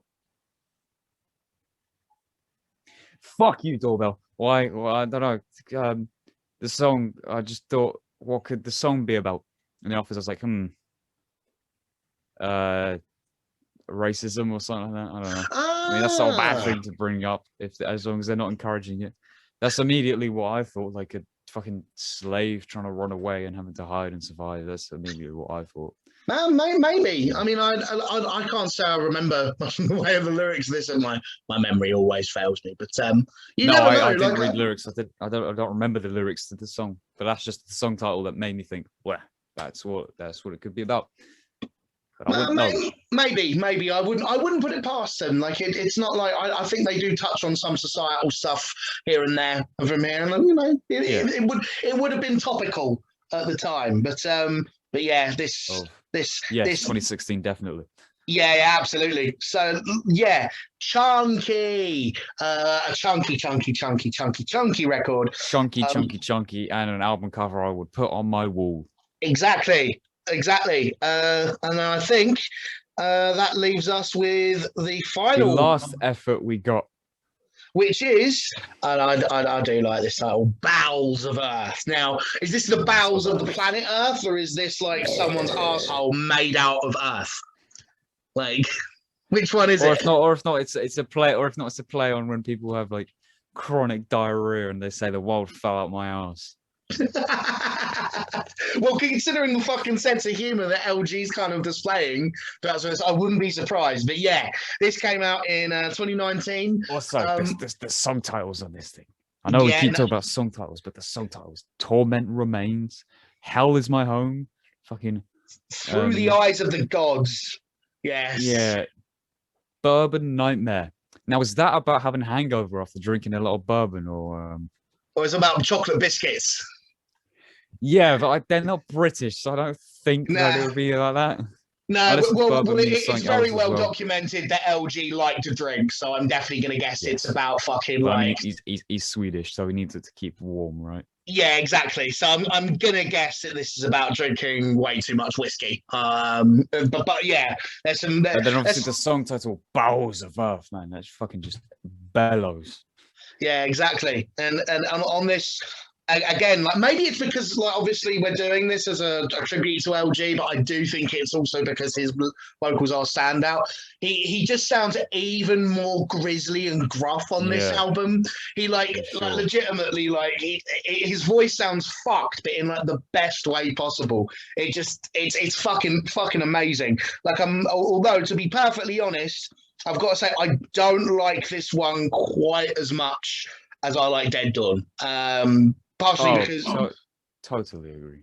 Partially because, like I said, I think Dead Dawn has like has a lot of really good tracks that you can remember. Whereas to me, even though I've listened to this a couple of times, like I kind of struggle to remember anything once it's off. There's definitely some fucking good moments and some riffs. But I'm kind of dreading talking about this because I don't remember that much, and I think that is because. As I was like actually listening to it, it's at the end of the discography, so at this point you're like, oh, I'm about to be done in 36 minutes. Yeah, I know. This is the thing. I have kind of thought recently, like when I'm sort of listening to these. It was like what happened on. It was like what happened on the Morbid Angel ranking. Yeah. Like, for the last album, you just said, "Man, I don't remember a single thing," and that's because it was the last album. I remembered some things because I'd listened to the album beforehand. Otherwise, this one, yeah, I totally agree. I remember. But however, whilst listening to it, because this was the last song, I made my first ranking, and I ranked it Yeah. fairly high, but it's still close to the bottom. So I guess it was good. I guess it was good. I think it is good, but one thing I do need to start doing and this is for total transparency of both you and anyone watching, is I think it'd be a good idea to do just like listen to it once and the second time listen to it backwards. Because like, that might actually be a good idea. Yeah, you're right. Yeah. Because like then you get it, like the ones at the back would be a little bit fresher, and you could because that sort of like getting a bit worn down by all the records is going to be a bit inevitable. You know what I mean? Like when you're listening to everything in like such a fucking like it's such a vociferous kind of a way. Hear, like how things, it gives you a different perspective on evolution. What the fuck did I just say? Perspection. Man, that's a new word. You can submit that to the fucking Merriam-Webster dictionaries. Perspection. It's not a bad word, to be fair. It rolls off the tongue nicely. Perspection. Yeah. It does. Perspective.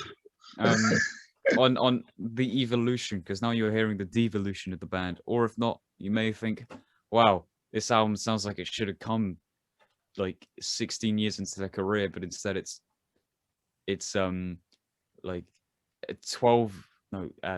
18 years into their career. Why is it so far away? But then offers they devolved on the first album. What? Yeah. It's definitely like this.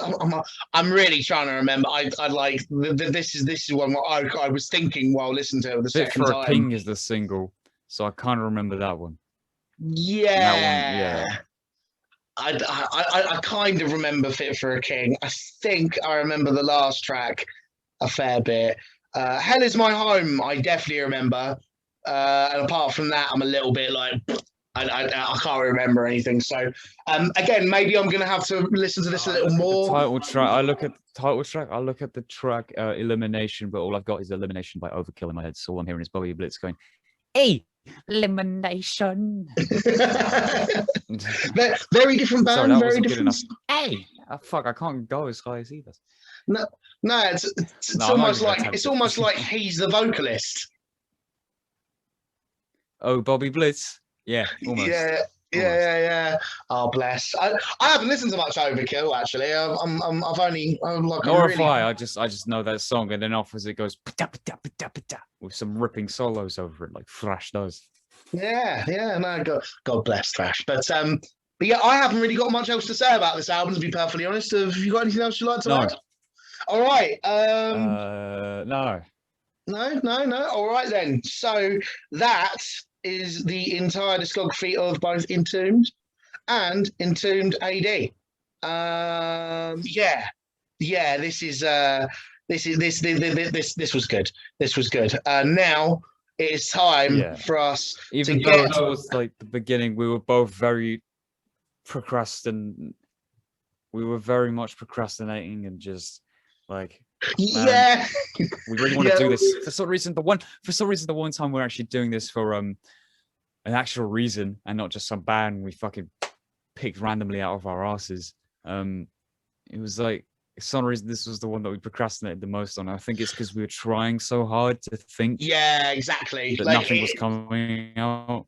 It's exactly because it felt as though this one, like, we really had to like give it at least a little bit of like seriousness to the thing. It wasn't just something. I mean, it was something I was doing for fun because I've fallen in love with this fucking band over the course of doing this. Like, they've actually become like a top tier band for me. God damn, I can't stop listening to that album. Yeah, it is fucking ridiculous. But yeah, this one felt as though it had a bit of gravity. So it definitely felt a little bit more like, I have to do it seriously. So it kind of felt a little bit of a thing. But we did it. And I'm fucking glad we have done it, because, you know, it's fucking well good.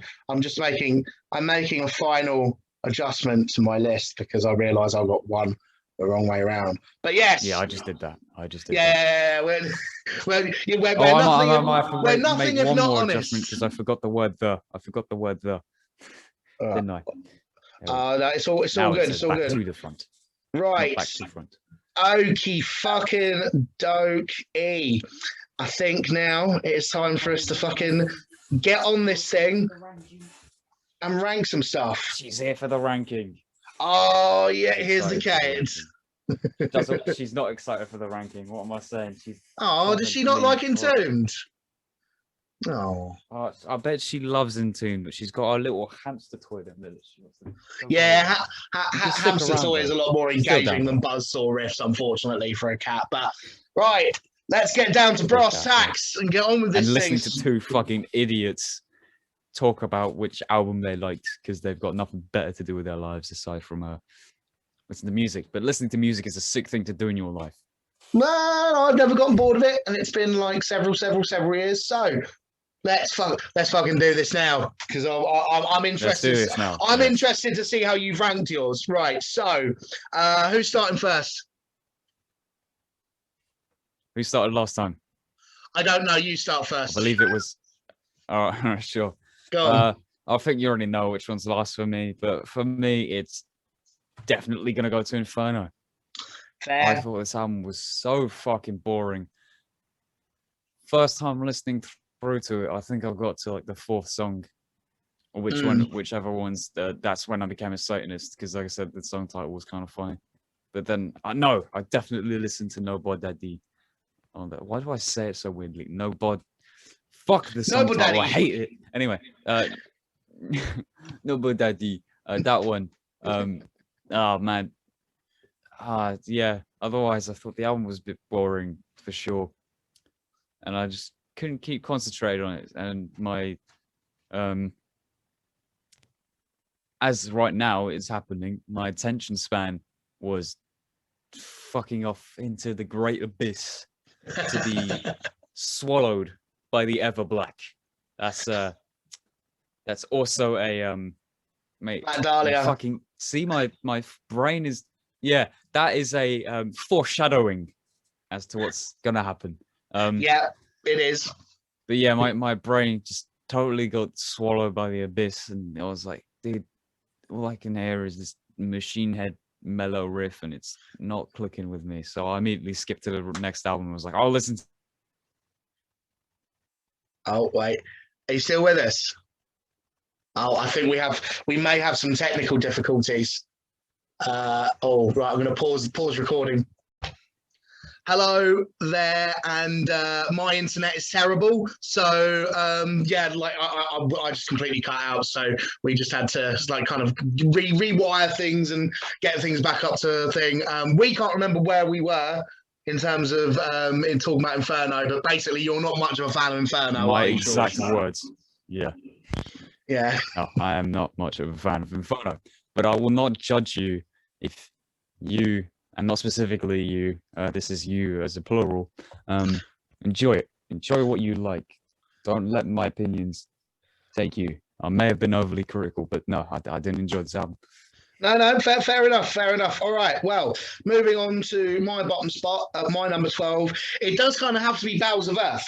Because and I don't know if this is again like I was saying about like a discography fatigue, like going through all the records and it kind of reaching this point of me just being like, I can't really do it. But to me, like, there's nothing on this album that really stands out to me, despite the fact that I did enjoy it while it was on. I know for a fact I did, but I can literally. I can only remember a couple of parts, and it's the least memorable record to me. I'm gonna have to maybe on re-listens.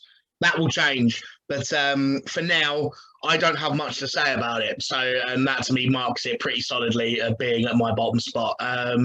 Which hopefully my opinion changes with re-listens, which I'm definitely going to, because like I said, doing this discography ranking has made a big fucking fan out of me. But that's my number 12. What is your number 11?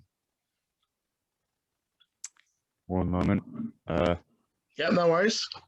My number 11 is Back to the Front Fair, It's my fair. number 11. All right then. All right. Well, why is Back to the Front your number 11 out of all of them? With it being so long, and it's like, sure, they're returning to the death metal roots, but the issue is, right, listen here, as a man who has listened to basically nothing, the death metal and all of its subgenres for about a year now, and nothing but, I've learned that EPs and short albums are the better thing.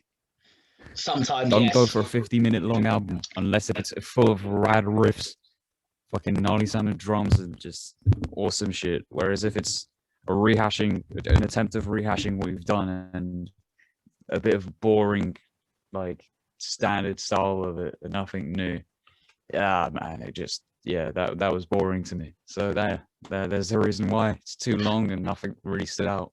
Fair enough. Fair enough. My number 11 is Inferno. It is definitely one of the weaker, like.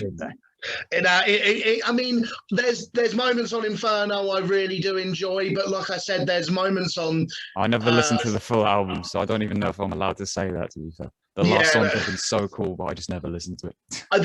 There are some really good. There's some good stuff on there, but like I said when I was talking about it, my main criticism of Inferno is there are some moments on that record where it almost feels as though like there's a complete. Like it feels weirdly stiff for like a metal record. It feels really like kind of jarring and not in a cool, like kind of interesting way. It just kind of feels as though it's a bit off.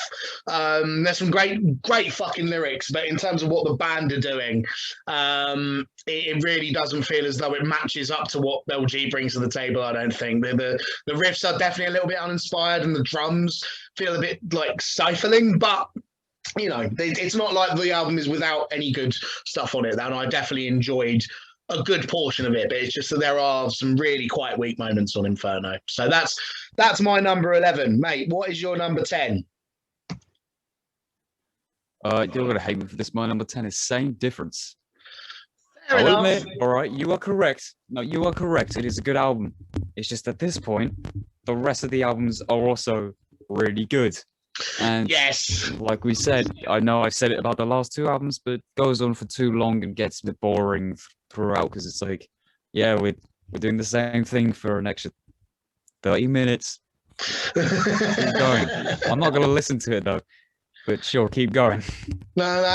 Also, I mean, I enjoyed songs like Kick in the Head, Close but Nowhere Near. Those songs were good from memory. So, I mean, there were some good songs. And also the album cover probably saved it a bit. Aside from the piss yellow color. I don't like yellow in the first place, but making it piss yellow is even worse. You're not a fan of sepia?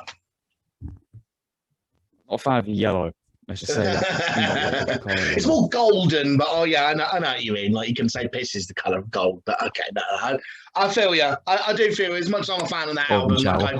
As much as I'm a fan of that album, I do understand it being ranked as low as it is because it isn't perfect, and you know it isn't for everyone's cup of tea. But you know there's definitely and the rest of the albums are just so good.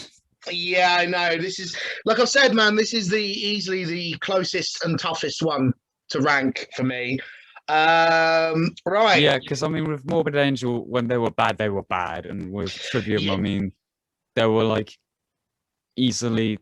Like, I mean, when they were Morbid Angel, they were either when they're bad, they were either really stale and boring, or they were bad and also funny.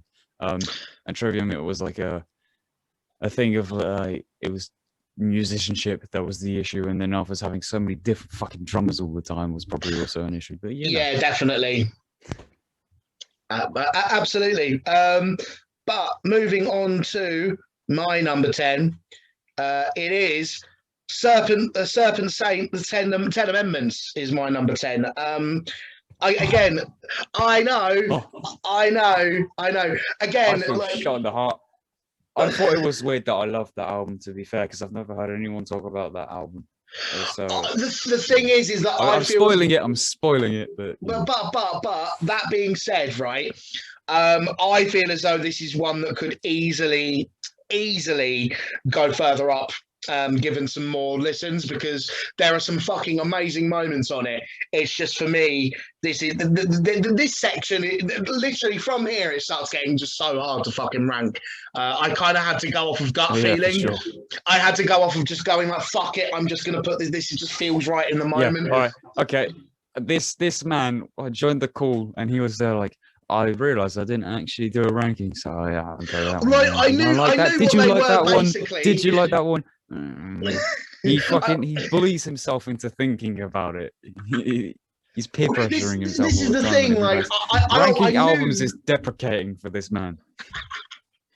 I knew basically like what the list was in my mind, and then I realized as I joined the call, like, oh wait, I haven't written any of this down. I should probably do that now. So yeah, this is just where it felt right to me for sort of thing. Like, it's really, really good in points, and then I just feel as though in other places it gets maybe a little bit generic, whereas there's some other parts of other albums where they kind of do similar good stuff with a little bit more character added on top. Like that's just my way of looking at it. But that being said, there's still some fucking meat on this record. There's some chunk, there's some brilliant riffs, and LG comes through with some fucking killer stuff. It's definitely a good one for the final album with the original just Entombed name on top of it. But yeah, that is my number 10. What is your number 9, mate?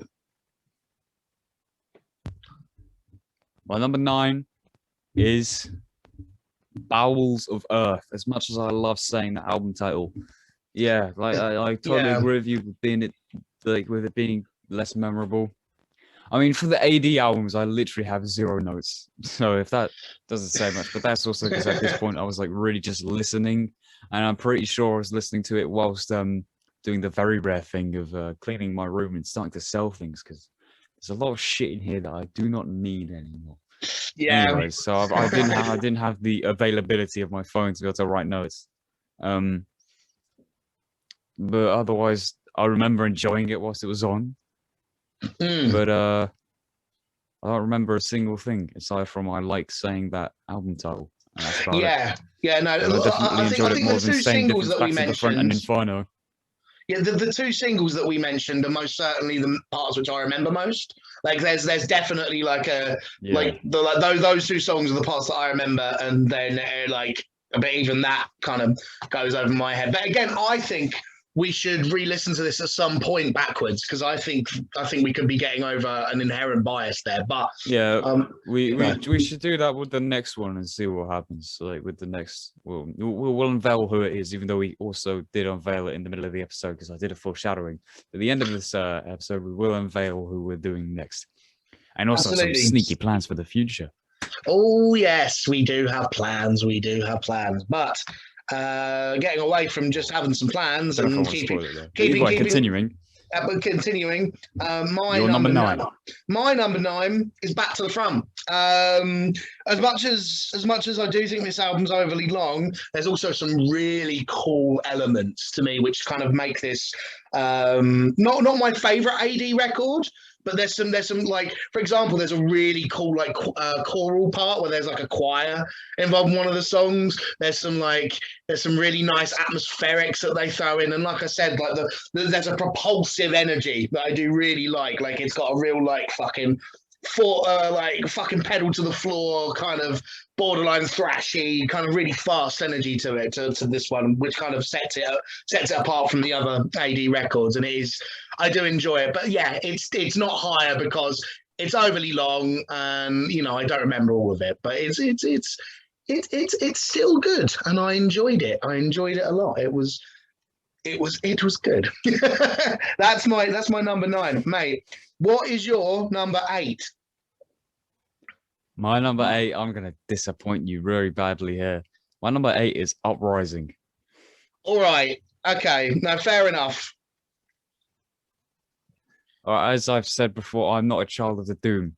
My attention span's fucked. I'm 15, all right. I don't, my brain isn't wired for like slow ass riffs. I mean, I respect Black Sabbath. I'll definitely enjoy them.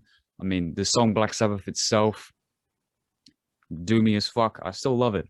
And aside from that doom part in Say It Slugs, I don't really remember much from this album. Fair. aside from a track called Scottish Hell, but that's just because of the track name. Scottish Hell, is that just another name for Glasgow? Isn't that just another name for Scotland anyways? This post was made by UK Gang. No, not UK Gang. Fuck you, you're in the UK. This post was made by Britain Gang. There we go.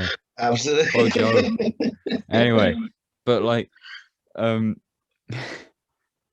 yeah, I don't really remember much, and obviously, my attention wants to hear fast stuff, and if it's not fast, chunky, groovy, shit, about molesting and raping dead women. But otherwise, this is not that. So it gets a little bit low. No, it's fair enough. It's certainly a doomy effort. But however, though, I will say this is a good album. Like we said, at this point, it was fucking hard to rank. Originally, I had Uprising at like number 5. But we've already gotten to the point where this is hard. Like, it only gets more difficult as it goes along. But this is already like, there's like hair's width between each album, really. Here, like, it is. Yeah. It's fucking tricky. Yeah. No, fair enough. That is your number, whatever the fuck that was. Oh, this is that. Now here's my number 8. My number 8 is Dead Dawn. This is a good record. This is my favorite AD record. I think pretty solidly. Like I said, this has some really memorable stuff on it. LG's performance on it is fucking wicked. Riffs. There's bare riffs on this album. I do specifically remember the riff count was the highest out of any AD record. And yeah, the songwriting, I think. Riff count. That's something I've never actually thought of before. Riff count. Yeah, no, there's certainly like more riffs for your buck on this album, I think. And yeah, the fucking, I think just the songwriting on here is easily the best that they've done as a band. It's as the AD lineup anyway. Obviously, you know, going into the straight up Entombed stuff, we've got a lot more the ground to cover. But yeah, this is definitely my favorite AD one. It's just a good time. It's a really fucking good time. There's lots of songs I can actually remember, and that to me is what I'll always take as the example of the quality of the music contained within. So that is my number 8, mate. What is your number 7? My number 7 is also Dead Dawn. Yes, man, this album's good. And it may have also been slightly won over because I really like that album cover. And in all its simplicity, I do really like that album cover. It is a banger. But yeah, for sure, like there's some riffs on here. It's a good amount of time, 40 minutes. That's like a standard album. And with it being death metal, that's fine. It's not brutal death metal, or slam. Like that shit can be 20 to 30 minutes. Otherwise, above that, it's either your brain's gonna rot or you're gonna get bored. So yeah, 40 minutes is a good amount of time. That's why my brain's gone. But yeah, 40 minutes, good amount of time. So yeah, everything kind of stuck there. It wasn't over too fast to the point where I was like, wait, where was all that? What? The risks were here, but now they're gone.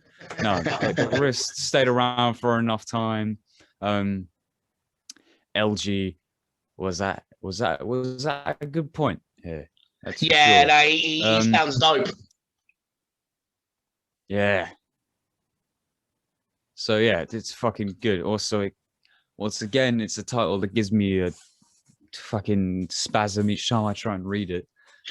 Dead Dawn. I keep wanting to say Dead by Dawn, but no, it's Dead Dawn. Yeah, I know, me too. Dead till dawn, Dead by dawn, but it's just it's funny though because the album before I missed out a word because I didn't like it being back to the front. So I said back to front, and now you want to add unintentionally. But this album, I want to add a by. Maybe that's deliberate. Maybe old LG just like enjoyed fucking with you, or whoever titled these albums. I'm making the assumption it's LG. He's the lyricist. Yeah, they really just wanted to make me get like my brain fucking stop working. You specifically, not anyone else. This was entirely to give me a mind fuck. All these album titles and song titles just to give me a mind fuck. Absolutely, absolutely right. My God bless number. you, LG. God bless, God bless. My number 7 is Uprising.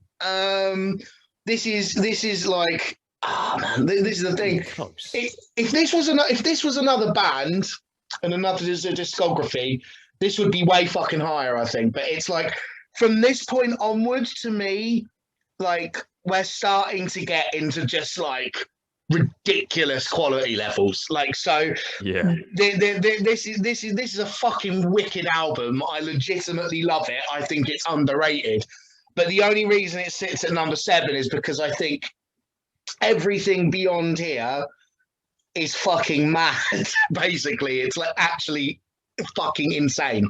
So yeah, Uprising, it's like a return to straight metal, but like, yeah, they're going into like classic metal territory. Like I said, Motorhead and Black Sabbath, and I love both those bands. I love when bands reference both those bands, so you're getting a very Entombed take on those two like very classic metal kind of like styles. It's full of fucking badass. It's like got bare riffs. It's got some sick solos.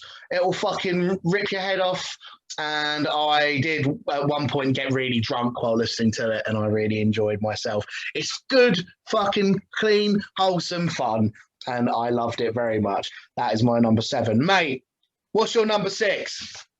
my number 6 is Morningstar. Fair, What yeah. an album, eh? This is also probably making you even more scared because you said you didn't like Serpent Saints, and now Serpent Saints in my top 5 after this. So it's like, whoa. But either way, Morningstar, yeah. I remember when I came from this, because what's first? Uprising, right? Yeah, Uprising's before this. This was like straight back into it. I was like, yep, this is more towards the Entombed that I was expecting. This is what I knew. After like I said, before this, I'd literally listened to I said I'd listen to Left Hand Path, but what I meant by that is it was when I was starting to discover death metal, and I was like, oh yeah, I keep hearing about Entombed, and this was like, well, a year ago now. Yeah, because Bring Back the Plague video would have come out a year ago by now. That was when I really started trying to dig deep. I'd have known death metal, but that was when I really started trying to dig deep into death metal. Yeah. But so, because it was during lockdown, we had shitty school assignments. It wasn't actual team calls. It was just assignments that they sent to you randomly, and I would like do one a day because it took like an hour and a half to finish them. Yeah. And because like there was such little time that I had to spend on it, I'd listen to a bunch of albums beforehand. I was like, I'm going to listen to Left Hand Path. And I think I made it probably to the second song. And I was like, oh, I'm done. I'm going to turn it off now. And I just never thought to listen to it again. Filthy casual. Yeah, I downloaded it on Spotify, and I was like, I'm going to listen to it whilst walking. No, I didn't. So this finally made me listen to that classic album. But then afterwards, I was like, yep, this is... Once I got to Morningstar, I was like, yep, this is the Entombed that I know almost. There's still those death and roll riffs inside there, but I'm not going to complain because they're integrated very well. Absolutely. And yeah, it's a pretty sick album. It is sick, and I do appreciate, like I said, bringing back the straight death metal element with the sort of the bluesiness, like kind of a unique album. Not many people can pull that off. Not many people can pull that off. It's a unique kind of a like standing point in their discography, and we'll see where that lands on mine. Sick one, mate. My number 6 is Same Difference. Like I said, I think considering the fact that this band legitimately changed styles completely into something which, you know, like a lot of fans are going to be hostile against, and a lot were. It should have gone completely fucking wrong, and I guess to maybe some people it did. To me, I think it might be one of the better examples of a band transitioning into something completely different I've heard in general. Like when this album hits, it's like some of my favorite Entombed material. Like you said, quite rightfully, it's too long, and there's some elements that you know, just don't quite like gel in the same way. It gets a bit repetitive. You know, it definitely does need an editor, but man, it's a fucking showcase of about the band's talents, of the fact that they can switch styles effortlessly into something totally fucking different and still kill it, because they do. It's fantastic. And LG, I think this is one of his best vocal performances is on this album. The fact that he can so seamlessly go to a different style, embody something entirely different, and it sounds completely natural. That's, you know, not many frontmen could do that. So it really does show his prowess as a vocalist, as a frontman, and his charisma fucking is the gel that holds everything together. His charisma on this album is fucking mad.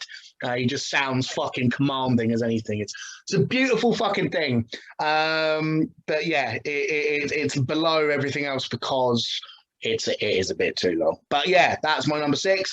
Mate, what's your number 5? Into the top 5. My number 5 is To Ride, Shoot Straight, and Speak the Truth. Oh, okie dokie. Yeah, I definitely fucking really enjoyed this album. I put it on whilst probably, I think I was probably sewing this together whilst putting it when I put it on, and I was just being there like, yes. Now then, this is badass. This is not Entombed that I know, but this is fucking badass. Yeah. I mean, like I said, the mix does the thing that Clandestine did, where it got a little bit buzzsawier, but I don't think that quite works with this. But however, though, it still sounds fucking phenomenal. But it's not as good as the album that came before it. But I have different opinions. Opinions, yeah. When we mentioned this in the beginning, I was like, wait, did I put to Ride in the wrong place? And I was like, no, I'm gonna stick with it. No, cool. This is what I had originally. Stick to your guns. Yeah, that sounds like a song you should have said on this album. Stick to your guns. Absolutely, I mean, that's To Ride, Shoot Straight, Speak the Truth, and Stick to Your Guns. Yes. But yeah, otherwise, sick riffs. LG sounds good, as we're gonna say on every single album, aside from the one that doesn't have LG. But yeah, that's about what I have to say. Dope. All right, my number 5 is Morningstar. Mate, I think Morningstar is something special, considering the fact that, you know, it comes after such an intense Uprising. Well, I love Uprising, but Morningstar is such an, like I said, it's such an excellent kind of a turning point in their career, because it mixes the old school with the new, and it kind of, I love it because it's like getting to have your cake and eat it, right? It's like you can have your death metal, but we're going to carry on being bluesy motherfuckers, and I enjoy that. I love both of those things greatly, which I think is part of the reason I've fallen in love with this band so much, is because I love death metal, and I also love like bluesy metal when it's played properly. So this band like just fucking nail that in a plum. They're just so good at it. So the reason why this is up as high as it is because it just allows me to just feel as though I am both destroying the world and tearing people limb from limb, but also like I'm wearing a pair of sunglasses. Yeah, it's lovely. I do. I love this album. It's a banger. There's some great fucking moments on it. Yeah, it's a beautiful middle ground. I think that's where. Well, now you've got Limb from Limbo exhumed in my head, and that's all I can think about. But I need to be thinking about Entombed. Not you exhumed. can get to that after we finish the video. You have to think about your. In fact, instead, I want you to tell me your number 4 instead of thinking of Exhumed, please. Yeah, that's fair enough. No, it's because you said Limb from Limb, and then that's the song, and now I have the words Limb from Limb from Limb from Limb for fucking Limb stuck inside my head. But my number 4 is, it's finally here, Serpent Saints, the 10 Amendments is my number 4. I put this album on and immediately just started headbanging straight away. God damn, it's a sick motherfucking album. Sick. I definitely enjoy the fact that it's sped up. Like I said, yeah, everything has to be really fast because otherwise, although everything has to be really fast, but if it's gonna slow down, it's gotta have a groove and chunk to it, obviously, because that's like 99.9% of slam, and I have to be able to fucking have disco fever and groove to it. But otherwise, uh, yeah, it's like the Slayer worship. I enjoyed. Mm. The riffs on here are just top notch to me. They, Chef's like I kiss. said, twists and turns, and each one, yes, chef's kiss on these riffs. And LG just sounds so fucking gnarly, and I think it's like a great way to end the real Entombed that isn't AD. Yeah. Actually, it's not that how they ended though, was it? Because they finished with a live album, didn't they? We're talking studio records here, so we'll take this as being the Yeah, actual I'm only joking. I'm only joking. All right, I'm good, only joking. good, Um, good. but yeah, I really fucking enjoyed this album. I had a well of a time listening to this album, just being on my own down here in this fucking basement cave. And yeah, it's rad.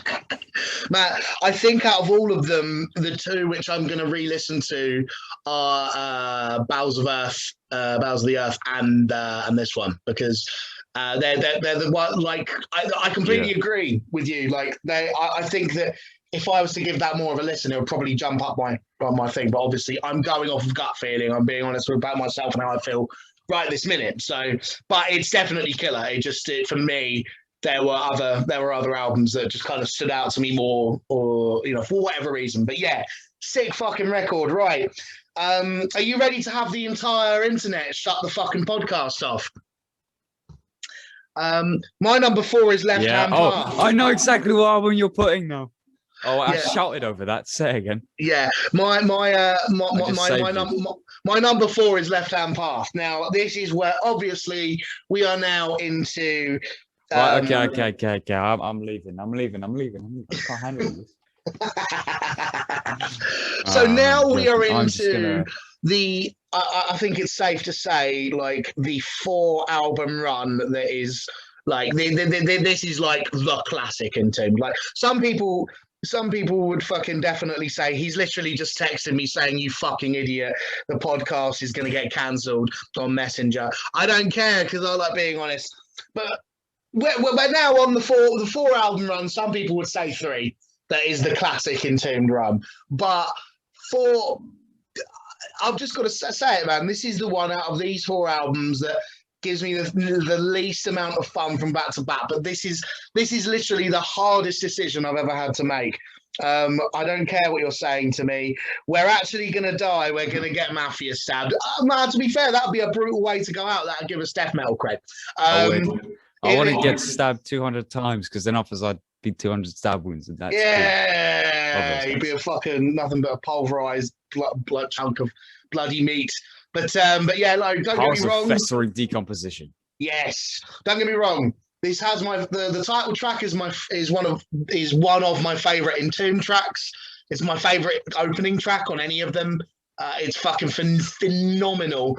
It's just I think what comes afterwards is like, let me put it this way. I think this album is like a 9 out of 10. I think it's an amazing debut. But basically, all of the other 3 to me are like basically 10s, and like that's where it becomes nearly impossible to rank. But I have. I don't know what else I can say about Left Hand Path. Already has been said a million times. It's an influential debut. It's amazing. It's well good. I love it, mate. What's your number 3? My number 3 is Wolverine Blues. Oh, baby. Yeah. I have not been very inventive with my top 2. However, I kind of have because some people may not enjoy it. But otherwise, yeah, Wolverine Blues. I mean, came into it not knowing that it was going to change to this more death and roll kind of thing. But however, the song Full of Hell was just like such a hook to me. Even though I'm not like a huge fan of the band Full of Hell, I can still enjoy the song Full of Hell by Entombed. So like, I mean, that fucking catch is like, yeah, this to me is a badass sounding album that makes you feel badass, and that's something that I kind of need in my life. We all need it to feel badass. We all do. Everyone needs to feel like we all need everyone needs to act like 10% more Chad in their life. Unless if they're already a full-on Chad, then please don't act 10%. Dial it down by 50, by like 40% if you're already a Chad. Please do. But yeah, otherwise, like the rest on this thing, it's fucking chunky and groovy. So, and the mix sits better for me for what it's trying to achieve than what To Rise You Straight and Speak the Truth was trying to do. Also, I mean, I actually really like that album cover again, same as Dead Dawn. I just really like the album cover. And yeah, I don't think there's really much else I can say about this album. So, what is your number 3? It's also Wolverine Blues, mate. I've also picked Wolverine Blues at number 3. I basically completely back everything you've said. Wolverine Blues to me is a fucking it's just literally like fucking like testosterone in album form, isn't it? It's pure fucking outlaw metal. Yeah. Like it's like riding in a fucking riding in a car with no top and just like having a sawn off shotgun while the police are chasing you, or it's like playing fucking poker and like waiting to like whip the fucking like the revolver out of the side of you and like pop a fucking cap into the dude's head if he fucking tries to rob you for money. It's just got that feel to it, man. It feels like it's drunk and like it's gonna run across the border. It's just like I think about like Route 66 and Las Vegas and like the dark, sleazy side of America. And for like a death metal album to really give that off, I think it really proves like that they really nailed like a vibe so well with this. It's fucking brilliant. Like it's like, yeah, like I said, 10 out of 10 fucking album for me. Like there's no bad tracks on it. Like Hollow Man is fucking dope. Look, even my cat agrees. Like Hollow Man is fucking dope because she decided to join us. I just thought Hollow Man, the title gave me a idea. Yeah, no, absolutely. And I like the title Hollow Man, but no, Hollow Man is fucking amazing. I like Rotten Soil, completely fucking dope.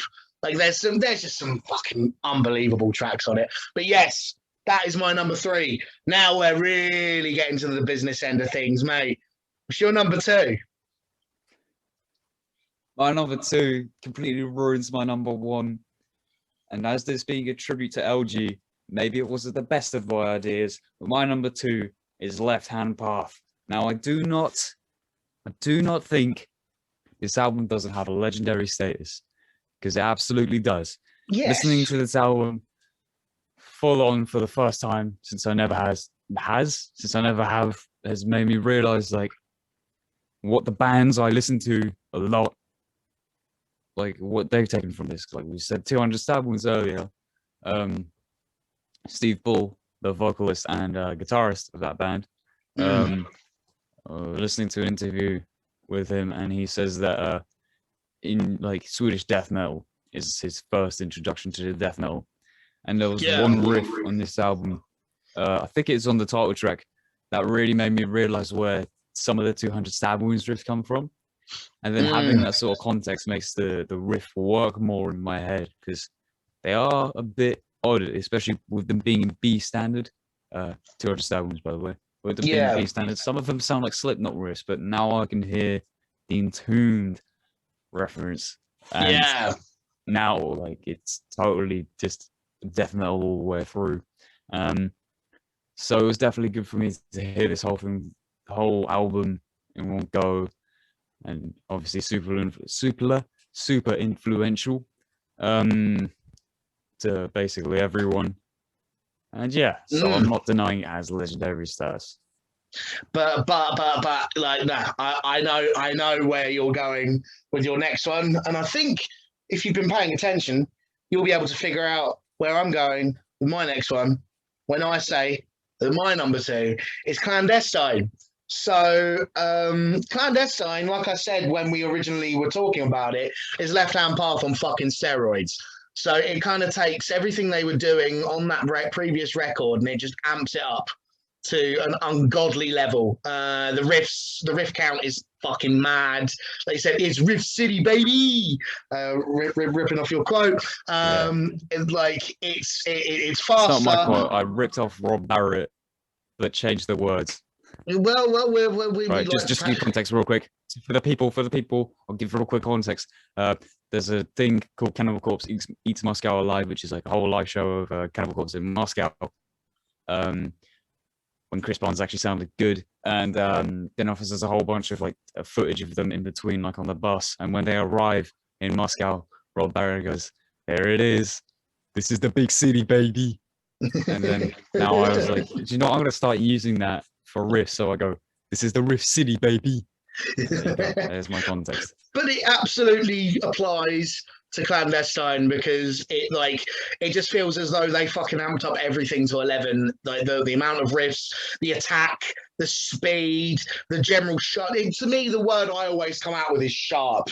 It just whereas the previous one is kind of more sludgy and thick and dirty sounding, which usually would be my preference. To me, the way that they took that like the Swedish death metal blueprint, and they just like totally fucking crushed it and made it everything just more without it sounding like overblown is fucking crazy. Now, obviously, LG doesn't feature on this album, but our boy who does feature on this album, he sounds fucking sick. I just think this is a fucking an actual 10 out of 10 old school straight up death metal record. It's like one of the best I've heard, like legit. Like I would rank this as one of the best OG death metal records that I've come across. It is fucking astonishingly sick. I do like it more than Left Hand Path, not by that much. Left Hand Path, like I said, has that fucking opening track, which is like unbelievable, better than like 99% of anything that's ever been written. But fuck me, as a record all the way through, it's just so good. Like it's just riff. That riff's good. That riff is fucking insane. That riff's good. That is it never ends. It's ridiculous. What a fucking record. And now we move on to the moment we've all been waiting for, mate. What's your number one? I've got a feeling you're going to be carrying on with what I've been going on about. Yeah, it looks like I haven't got much to say now. Okay. LG Petrov, please, LG Petrov, please do not smite me from the denizens of hell for doing this. This was dedicated to you after your unfortunate loss to cancer. But man, this fucking album's sick. My number one's obviously Clandestine. I might die in my sleep later tonight. Who knows? No, everything on this album is just fucking sick to me. The album cover's sick. My favorite one. The album title is sick. Clandestine is one of my favorite words I've ever heard. Yeah, it is a sick word. I've heard it beforehand because there's certain band that will not be named that used it in a song, and I was like, oh, what's this mean?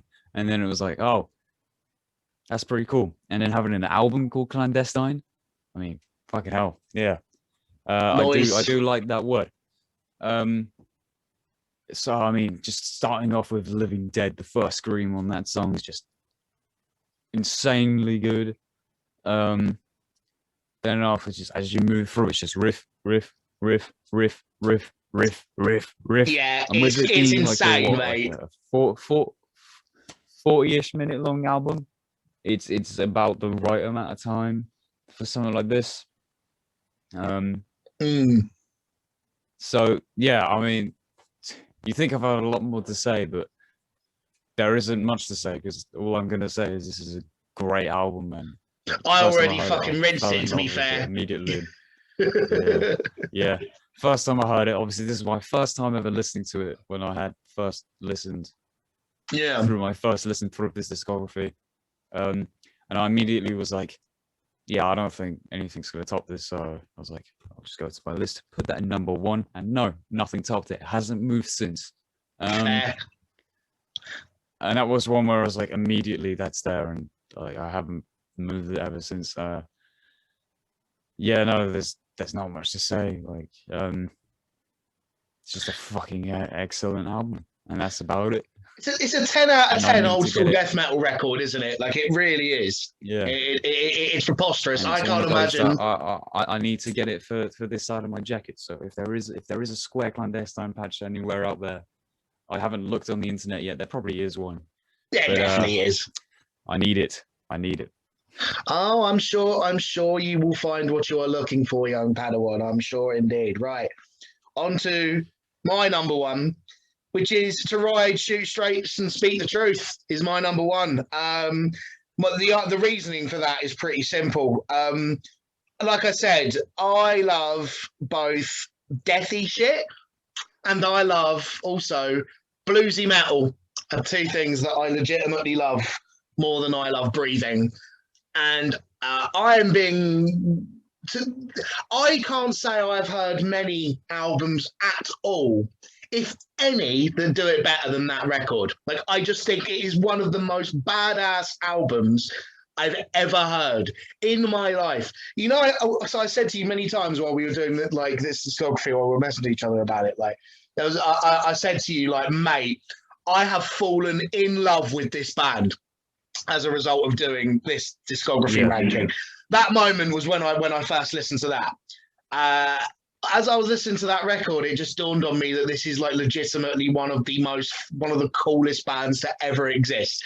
It's just everything I want from heavy metal swagger and like bluesy swagger put together into one fucking absolute rollick. It just, and the thing is constantly sick. The riff count is, as much as there aren't as many riffs in general as there are on Clandestine, every single riff on that record makes me feel like I could tear the world in two with my bare hands, or fuck your girlfriend. It's one of those. It's like, it's just fucking pure fucking. That's not very nice. No, it isn't. But like, I don't want music to make me feel very nice. That's not why I like music in general, to be honest.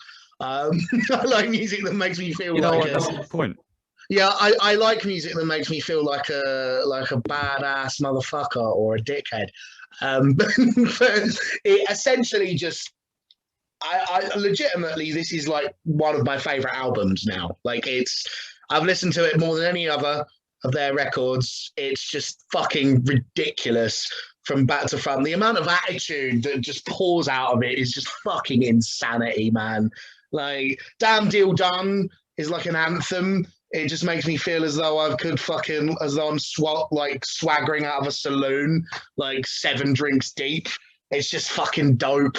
Like, everything about it just screams attitude to me, and that's really what I like in music. Like, even beyond metal, like, I like things with attitude and played with fucking grit. And this is the peak of Entombed doing that for me, and it's one of the peaks of just metal for doing that in general. And I don't say that lightly. So yeah, that's my number 1 Entombed record, and that was the legit those four records to me is so fucking close. I just do have to go with my gut feeling, but that was the moment. That record was the moment where unfortunately I fucked with that, didn't I? I put Serpent Saints as my number 4, so I disagree. No, but we like disagreements and we like hot takes. That's what we're here for. That's what makes good podcasting. But yeah, that record was the moment where I legitimately was like, I fucking love this band forever, dude. Like, I already liked Entombed, but I hadn't dug deep into their stuff, and just I feel like an idiot for that now, because just when I heard that for the first time, I was just like, fuck me. This is like some of the most badass shit I've ever heard in my entire life. It is just, god tier metal music. Fucking excellent. Love it to fucking bits. Mate, what a fucking band, eh? God almighty. What a band. Sure. Sick ass band. Sick ass band, mate. What a fucking discography. Dude, this has been a fucking ride, including the technical difficulties. Holy shit. It's now nearly 12 at night. And we both look visibly tired, but I think we should let the people know Or get what. paid. Yeah, I think we should let people know what's coming soon. So there's two things that we that need announcing, aren't there? I don't think we should announce the thing that's happening this week. All right. I don't think we should announce that because we haven't spoken to those people and asked if it's all right. So we don't know if we want to keep it a secret just yet. All right. Okay. So, but also we don't know if it's actually happening. But all right. Okay. But we can announce that we've already decided the next band that we're going to be ranking the discography of, and that's going to happen in about 3 weeks' time after the monthly metal roundup. And that is the Black Dahlia Murder. This has just happened organically because we both like. It was my choice of album ranking because if you didn't know, we swapped choices. First off, he did Morbid Angel, then I did Trivium. Now he's done Entombed, and now I've chosen Black Dahlia Murder. And that's just because lately I've been on a real big Black Dahlia Murder kick. And the issue is like there's some albums where I listen to the whole thing, and other albums where I'm like abysmal. I only really listen to Threat Level number 3 on there. Miasma, I only really listen to the title track, or Death of the Rate, I already really listen to Necropolis. So this is a good way to get me to listen to the whole albums and make up an idea of what I like and what I don't like. But from what I've heard, they don't really have a bad album. So one of the most consistent bands in metal, mate. Like legitimately, this is gonna be. I think this might be even fucking tougher. Like legitimately, I think this is gonna be the hardest one yet for me. Because also, No, actually, I'll say that at the beginning of the episode because it'll be funny if I say it at the beginning of that episode. I'll put it in my notes, actually. All right, okay. I look forward to it. Not right now. All right, sweet. I've said it to you before. But otherwise, so yeah, we're doing Black Dahlia Murder. Indeed. Call us little bitches for doing that, but we've already done Trivium. That's like a band that gets stoned very often. So stoned as in like actually stoned, not weed wise, because although Black Dahlia Murder do also get stoned very often, violently. Yeah, that's what I'm on about. That's what I'm saying. You can call us little bitches for it, but Black Dahlia Murder is fucking sick. Yes, yes. No, mate. Before that, obviously, we've got a super special thing happening. After that, we've got another monthly metal roundup, and then it's I'll let you say this actually because I've said it a lot lately. So I'll let you say it what's happening. Oh yeah, no, we've decided, seeing as we've already done the Sanguisugabog album review, the next big fucking release in death metal is coming this Friday, and it's the new Cannibal Corpse. I mean, it's Cannibal Corpse. I don't need to fucking explain why we're doing that as our next review. It's Cannibal Corpse. The singles that they've released, Eric Rutan, with Eric fucking Rutan, the god hand from fucking Hate Eternal himself. I mean, like the singles and Morbid Angel. Yeah, exactly. Like he's legitimately like one of the best fucking like death metal players, right? Like he's one of the best, especially in terms of leads, you know.